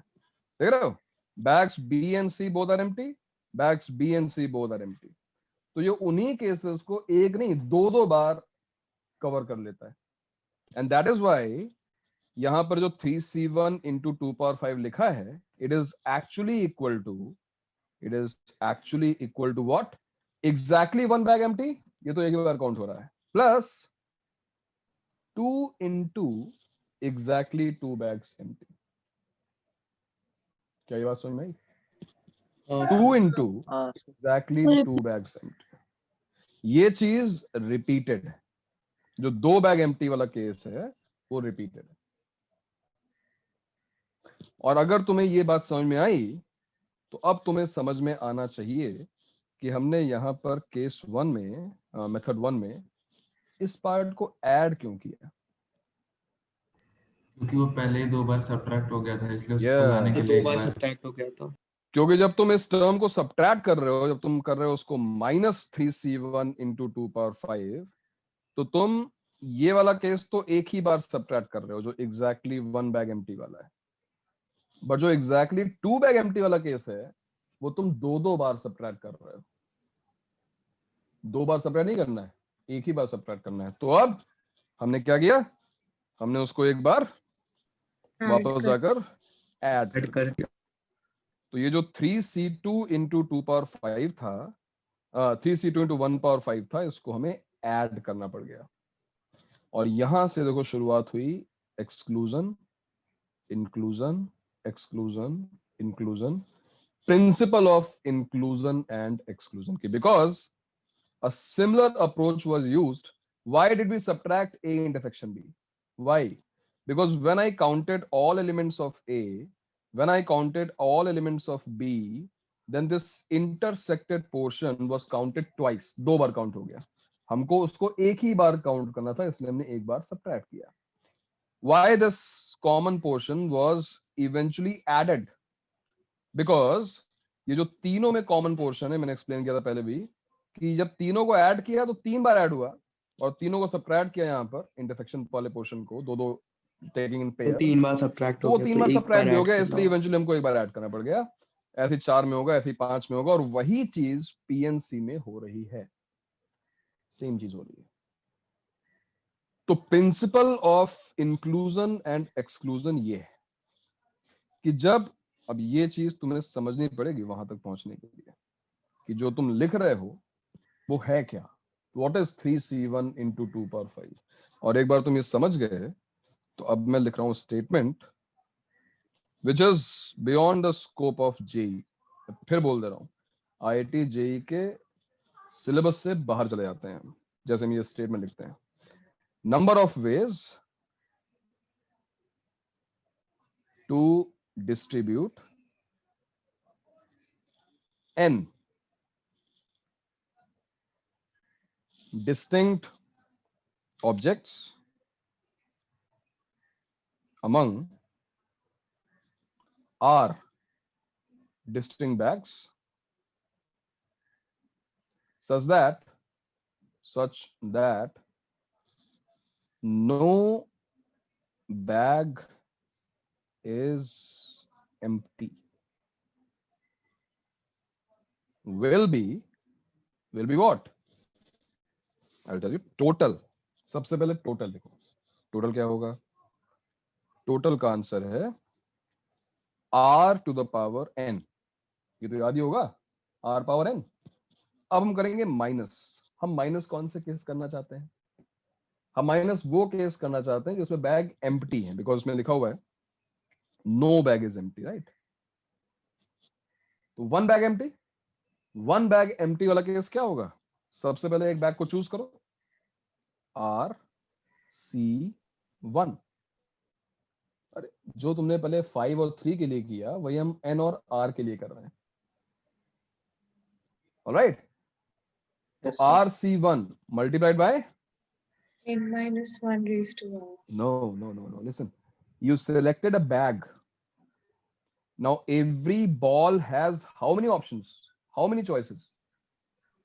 The total number of bags -1. r minus 1. Yes, r so minus 1. r minus 1 R to the power minus 1 to the power n, n. Correct?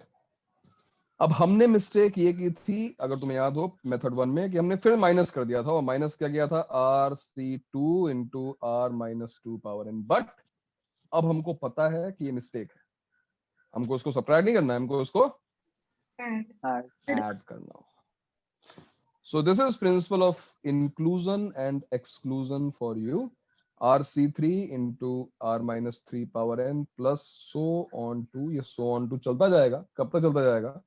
जब तक ऑब्वियसली ये टर्म 0 नहीं हो जाती। फॉर एग्जाम्पल 3 बैग्स अगर मान लो होते, तो तुम्हें दिख रहा होगा कि यहाँ पे देखो जैसे r की वैल्यू 3 रखी जाएगी, 3 - 3 ये टर्म 0 हो जाएगी, तो हम यहीं पर रुक जाएंगे, हमारा आंसर आ जाएगा।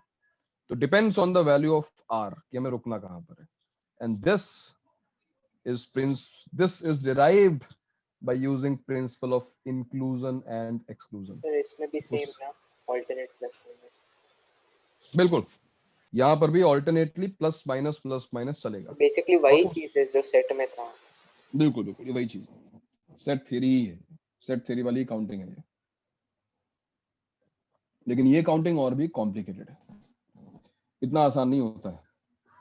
अब मुझे फील तो आ रही है कि तुम्हें समझ में आया, तुम्हें मतलब जो लोग डिस्कशन कर रहे हैं, बट काफी लोग हैं शायद जिनको दिक्कत आ रही होगी, और दिक्कत आना जेन्युइन है, क्योंकि ये पॉइंट स्किप कर दिया जाता है।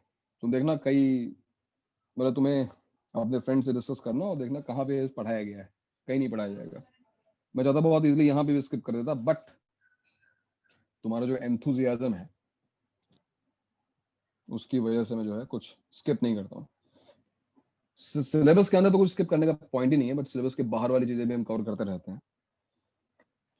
तो r⁻n माइनस r⁻c1 r⁻1 ये जो फॉर्मूला है वो तुम्हें किसी भी ऐसे क्वेश्चन का आंसर डायरेक्टली दे देगा। It's very useful, trust me. और जे में 3 बार ये क्वेश्चन आ चुका है, एक बार 5 बॉल 3 बैग, एक बार 6 बॉल्स 3 बैग, और एक बार 7 बॉल्स 4 बैग। 3 बार आ चुका है। जिनको ये नहीं पता होगा, हर बार देखो नंबर ऑफ बॉल्स और बैग्स को बढ़ा रहा है, क्योंकि तुम केस बना के आंसर निकाल सकते हो। You can always use grouping and distribution, जो हमारा मेथड 2 था, ये वाला 150 वैसे निकाल चुके हैं answer. But if you want to avoid it, you can, तरीका है हमारे पास। और ये नोट कर लो, ये जरा स्टेटमेंट नोट कर लो।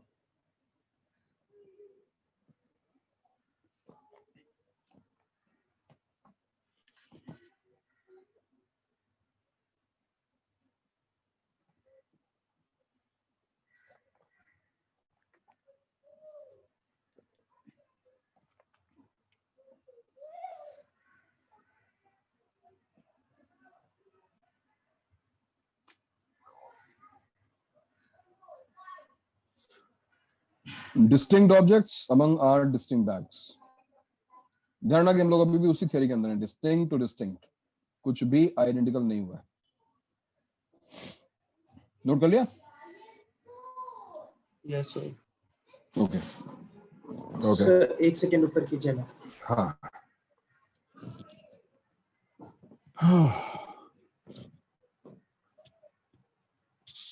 इस पे साउंड्स मिल सकते हैं हाँ इस थ्योरी पे।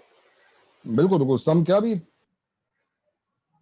इस थियरी से रिलेटेड एक थियरी हमारे सिलेबस में है, अभी भी सुन लो।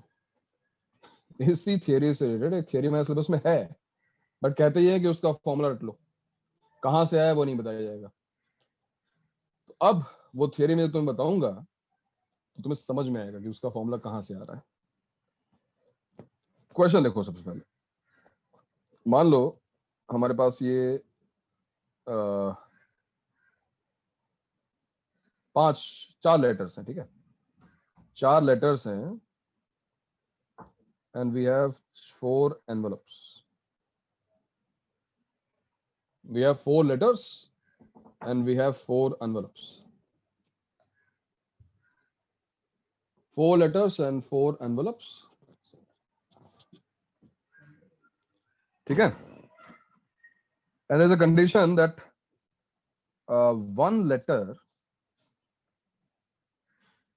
goes to exactly 1 envelope. ये दिया हुआ है। If one letter goes to exactly 1 envelope, पहला क्वेश्चन मेरा ये है, in how many ways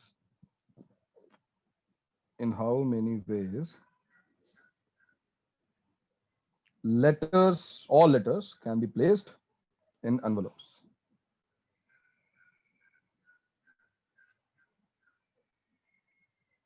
four factorial. Explanation? एक लेटर के पास 4 एनवलप रहेगा, सबसे पहले लेटर के पास। मान लो मैंने L1 लिया तो L1 के पास 4 चॉइसेस है, सही बात है। तो वो एक में घुस गया तो एक चॉइस कम हो जाएगा L2 के पास, क्योंकि एक चॉइस कम हो जाएगा। Very nice. और फिर L3 के पास 2 और फिर L4 के पास 1, and that's why our answer is 4 × 3 × 2 × 1 which is 4। क्या सभी को समझ में आया? क्या ये आंसर सभी को समझ में आया? It is very easy to understand कि भाई 4 लेटर्स हैं, 4 एनवलप्स हैं, और ऐसा नहीं है कि एक एनवलप में चारों डाल दो। अब इस बार कंडीशन है कि एक लेटर एक ही एनवलप में जा सकता है। तो फिर first letter has 4 options, second letter has 3 options, third has 2 options and fourth has 1 option. Easy था? समझा सभी को? बताओ यार, कोई दिक्कत हो बताओ ना यार। हाँ सर सर ये तो समझ इजी था। हाँ सर समझ Easy गया। था। सर सेकंड पार्ट का वेट कर। Yes. Second part भी easy है। If Li is assigned to Ei, मतलब जो L1 है वो उसके लिए असाइंड है E1, L2 के लिए असाइंड है E2, L3 के लिए असाइंड है E3 और L4 के लिए असाइंड है E4, है ना? Letter 1 goes to E envelope 1 and so on. Then number of ways to distribute. अब बताओ। 1 है क्या? एक ही होगा। 1 है क्या? सर सबका फिक्स्ड है तो एक ही वे होगा ना। चॉइस बिल्कुल सही बात है भाई, क्यों परेशान हो? तुम बिल्कुल सही बोल रहे हो। नहीं एक ही सर, तरीका है भाई, सर सच बोलने का एक ज्यादा तरीका कर होता देते है। पहला लेटर पहले एनवलप में, दूसरा लेटर दूसरे एनवलप में, तीसरा तीसरे में, चौथा चौथे में। एक ही एक तरीका हुआ, खत्म होगी बात। बहुत अच्छी बात। अब आते हैं हम तीसरे पार्ट में। If no letter goes to its assigned envelope,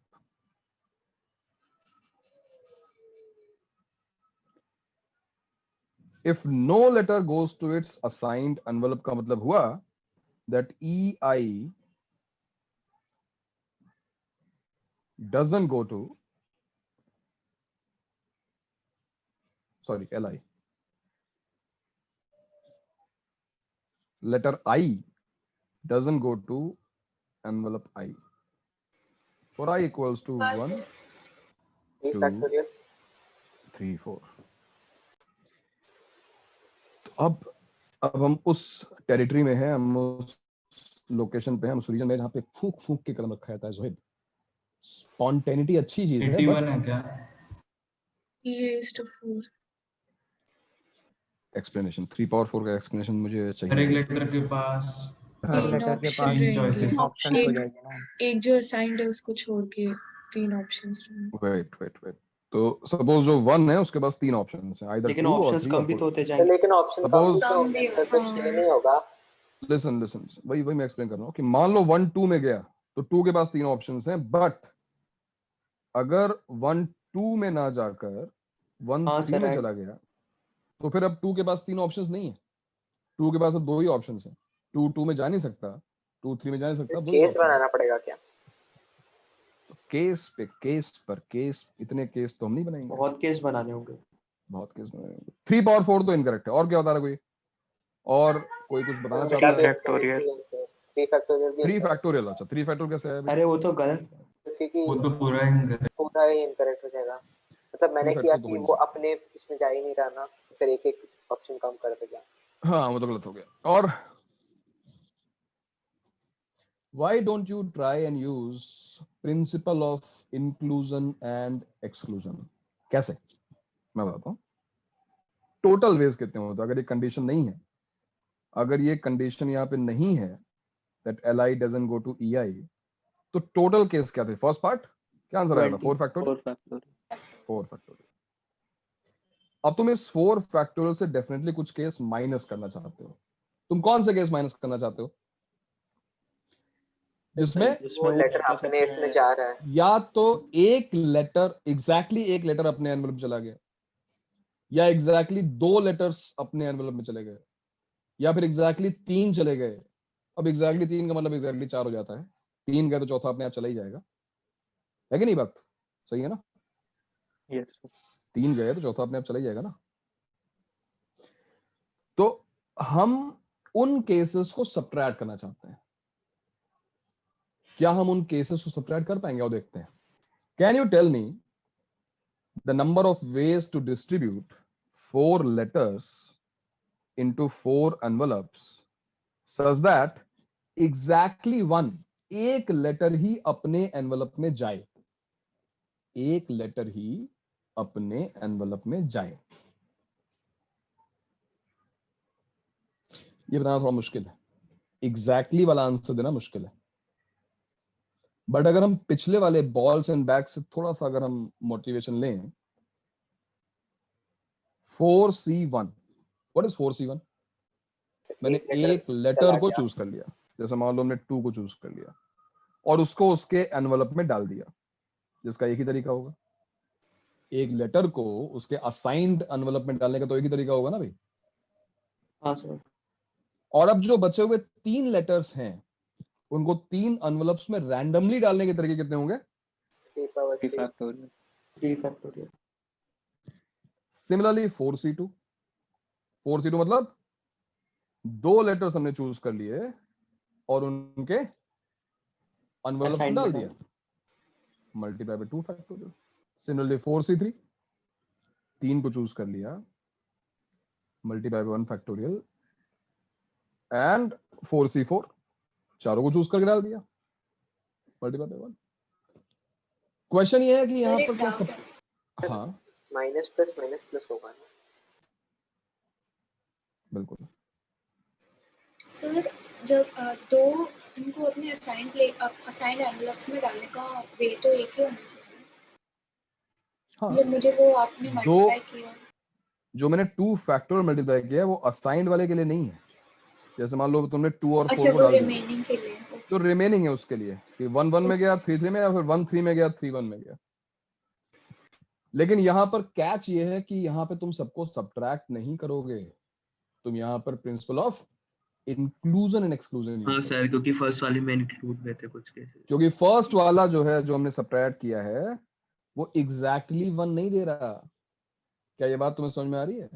ये एग्जैक्टली 1 वाला नहीं है, उससे ज्यादा क्योंकि भी 1 भी उससे ज्यादा भी हो सकता है। क्योंकि जब तुम ये बोल रहे हो कि तुमने एक लेटर को उसके एनवलप में डाल दिया और बाकी 3 को तुम रैंडमली प्लेस कर रहे हो, तो ऐसा हो सकता है ना कि सारे के सारे अपने में चले जाए। तो एक तो ना अपने में गया, चारों अपने में चले गए। ऐसा हो सकता है कि कोई दूसरा अपने में चला गया, 2 वाला भी केस आ गया, 3 वाला भी केस आ गया, सारे केस में आ गए। और ऐसा भी नहीं है कि सारे केस एक बार आए हैं, वो केसेस रिपीटेड होंगे, जो हमने पिछले एग्जाम्पल में ऑब्जर्व किया था। इसलिए ऐसे किसी भी क्वेश्चन में तुम्हें inclusion and exclusion principle use करना है। ठीक है, तो इसका आंसर क्या आएगा?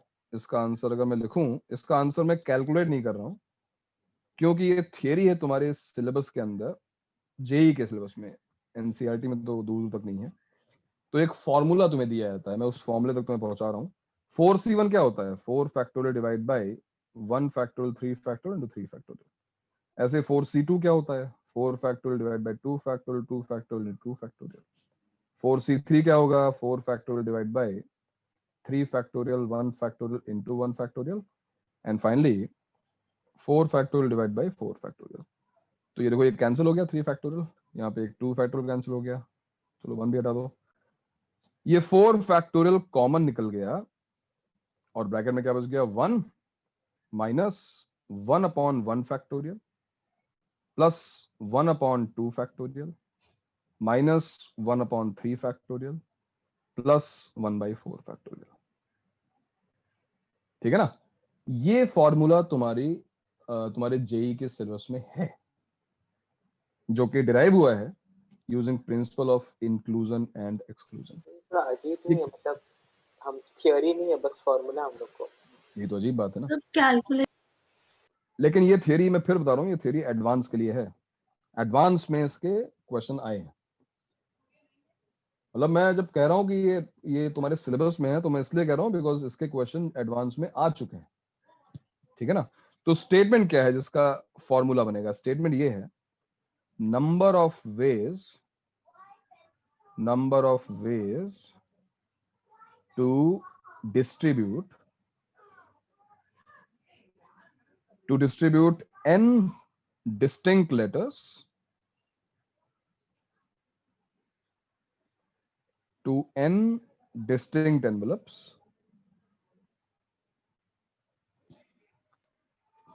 one in each, एक में एक ही जाएगा, such that no letter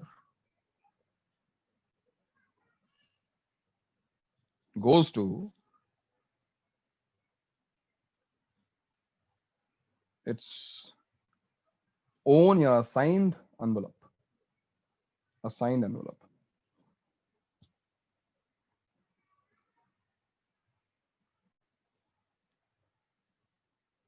Will be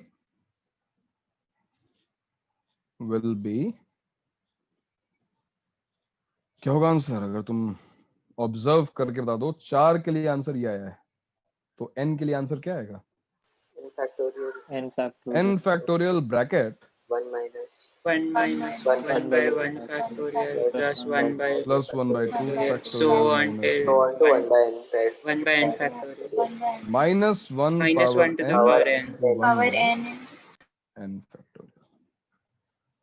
And this theory is called derangement.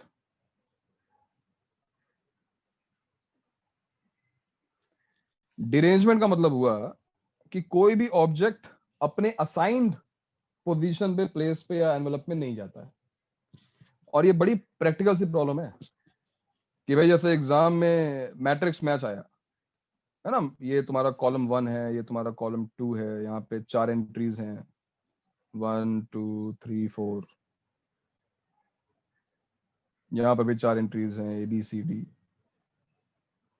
एक का आंसर 1 है और तुम जो है बिना पढ़ाई के लिए चले गए हो, तुम जो है तुक्का मारोगे। आज तुक्का मार के देख लेते हैं। तुमने एक तुक्का मारा, 1 का D मार दिया, 2 का B मार दिया, 3 का C मार दिया और 4 का A मार दिया और तुम हंसी खुशी घर चले गए। आज तुम्हें तुक्का मारा जबरदस्त, लेकिन फिर तुम सोच रहे हो कि तुक्का तो मार दिया, लेकिन क्या प्रोबेबिलिटी है, क्या चांस है, और तुम और सोच रहे हो, मतलब क्या चांस है कि मेरा एक भी आंसर सही ना हो। ये भी तो चांस है ना यार। एक चांस ये है कि सारे आंसर सही हो, मैंने जो मार्क किया सब कुछ सही हो। एक बार तुम सोच रहे हो कि एक भी आंसर मेरा सही ना हो, इसकी भी तो कुछ प्रोबेबिलिटी होगी। तो वर्स्ट केस सिनेरियो तुम सोच रहे हो, क्या प्रोबेबिलिटी होगी कि एक भी आंसर सही ना हो? इसका आंसर होगा प्रोबेबिलिटी के टर्म्स में D4 डिवाइडेड बाय 4 फैक्टोरियल। अगर तुम्हें प्रोबेबिलिटी आती हो, और D4 का मतलब डिरेंजमेंट ऑफ 4 ऑब्जेक्ट्स, एक भी आंसर करेक्ट ना हो उसके तरीके कितने होंगे? D4 है कि नहीं? क्योंकि करेक्ट आंसर देने का तो एक ही तरीका होगा। मान लो पहले का आंसर A है, दूसरे का आंसर B है, तीसरे का C है, चौथे का D है, तो एक ही तरीका तो हुआ। तो no letter goes to its own envelope, और in matrix match no answer is correct is same. क्या प्रोबेबिलिटी होगी भाई? D4 कैलकुलेट करो था, D4 कितना आता है? ये जो वैल्यू उसको कैलकुलेट किया किसी ने?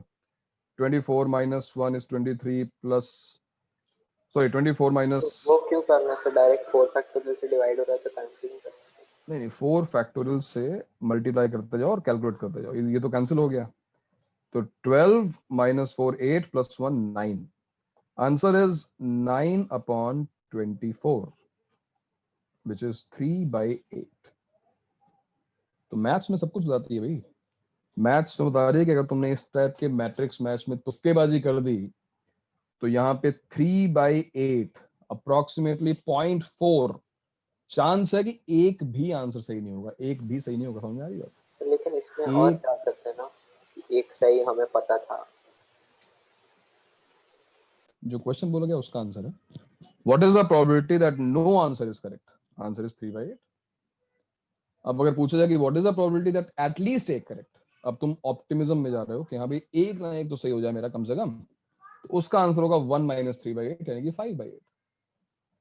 हालांकि प्रोबेबिलिटी हाफ से ज्यादा है, तो अगर मैथमेटिकली पूछा जाए कि तुक्का मारना चाहिए कि नहीं मारना चाहिए, तो मैथमेटिक्स कहती है तुक्का मारना चाहिए, क्योंकि प्रोबेबिलिटी 50% से ज्यादा है, बट वो कोई बहुत ज्यादा नहीं है। खैर तुक्केबाजी की प्रोबेबिलिटी के बाद में बात करेंगे। This derangement thing will be continued, क्योंकि मुझे उसमें बहुत सारे एग्जांपल्स बताने हैं, तो मैं एडवांस तक ले जाना है। बट डिरेंजमेंट का जो बेसिक है, ये जो इस फॉर्मूले का डेरिवेशन है, जो एग्जाम्पल के थ्रू मैंने तुम्हें करवाया, वो principal of inclusion and exclusion पे बेस्ड है। तो ये पॉइंट, इसको ये जो नोट्स हैं उसको दोबारा पढ़ना, अपने आप कुछ एग्जांपल्स लेना। ज्यादा एग्जांपल्स तुम्हें मिलेंगे नहीं इस पर बुकलेट में भी, लेकिन जब तुम उसको पढ़ लोगे ढंग से, और नेक्स्ट लेक्चर में हम उसको एक बार रिवाइज कर लेंगे ढंग से, एक बार और पढ़ लेंगे, उसके बाद मैं तुम्हें कुछ क्वेश्चंस दूंगा जो एडवांस में आ चुके हैं, या फिर उससे थोड़े बेटर क्वेश्चंस हम करेंगे नेक्स्ट लेक्चर में। तो उसको एक बार जरूर पढ़ना, ठीक है। थियरी इस बार इंपॉर्टेंट है। इस बार क्वेश्चन करने से पहले तुम्हें गो थ्रू करना पड़ेगा, एक बार देखना पड़ेगा क्या पढ़ा हमने आज। फाइन सर वो जो आपने लास्ट में जो फॉर्मूला दिया है डीअरेंजमेंट का, तो उसका मतलब अगर हम ये लगा रहे हैं प्रिंसिपल वाला, तो उसका तो यूज नहीं होगा ना ये वाला। अगर डायरेक्ट करना है तो तब ये कर सकते हैं। बिल्कुल बिल्कुल बिल्कुल। तो जेई में क्या होगा ना, जेई में अगर क्वेश्चन आया डिरेंजमेंट पे ही आएगा। Principal of inclusion and exclusion का अगर वो क्वेश्चन पूछेंगे तो वो क्वेश्चन इसी पॉइंट से पूछेंगे, बिकॉज उन्होंने यही फॉर्मूला सिलेबस में रखा है। तो ये जो ऊपर मैंने थ्योरी बताई है पूरी, जो एक्सप्लेन किया है, शायद उसके तुम्हें जरूरत ना पड़े, ये बात सही है। लेकिन जो लोग ये समझना चाहते हैं कि ये फॉर्मूला कहाँ से आया, इसका डेरिवेशन क्या है, उनके लिए वो थ्योरी इंपॉर्टेंट। अगर तुम केवल फॉर्मूला रटकर और आगे बढ़ना चाहते हो तो चलेगा, काम चल जाएगा जेई के लिए, एडवांस तक काम चल जाएगा, जरूरत नहीं है, ठीक है ना। तो इसलिए मैं कह रहा हूं उसको दोबारा पढ़ो और चिंता मत करो, नेक्स्ट लेक्चर में भी हम इसी को कंटिन्यू करेंगे, परेशानी की बात नहीं है, ठीक है। लेकिन नेक्स्ट लेक्चर में हम जेई की पीएनसी पूरी तरह फिनिश कर लेंगे, यानी कुछ बचेगा नहीं। उसके बाद तुम बुकलेट करने के लिए रेडी रहना, बुकलेट हमें जल्दी से फिनिश करनी है, ठीक है भाई। चलो चलते हैं फिर। सर सीए में पीएनसी आ रहा है क्या? पीएनसी फिनिश हो गया तो पीएनसी तो आएगा ही ना यार, वो भी तो आज। मतलब कितना पूरा आ रहा है क्या? पीएनसी का अगला टॉपिक आएगा। पीएनसी जब फिनिश हो गया तो सीए में आएगा ना यार, क्वेश्चन नहीं क्या बात है। सर अगला टॉपिक क्या होगा वैसे? फंक्शंस एंड स्ट्रेट लाइंस, नीचे थोड़ा नीचे 2 चैप्टर्स होंगे स्टार्ट। तो वो ट्रैक 2 चालू हो जाएगा। यस, ट्रैक 2 अगले से चालू हो जाएगा। ये मैं नोट्स भेज रहा हूँ यार, मेरा लेट हो गया। ट्रैक 2 कौन से सर लेंगे? गौरव सर अभी भेज दो नोट्स। तो गौरव गुजराती सर या श्रीवास्तव? हाँ ठीक है सर कौन से गौरव पढ़ाएंगे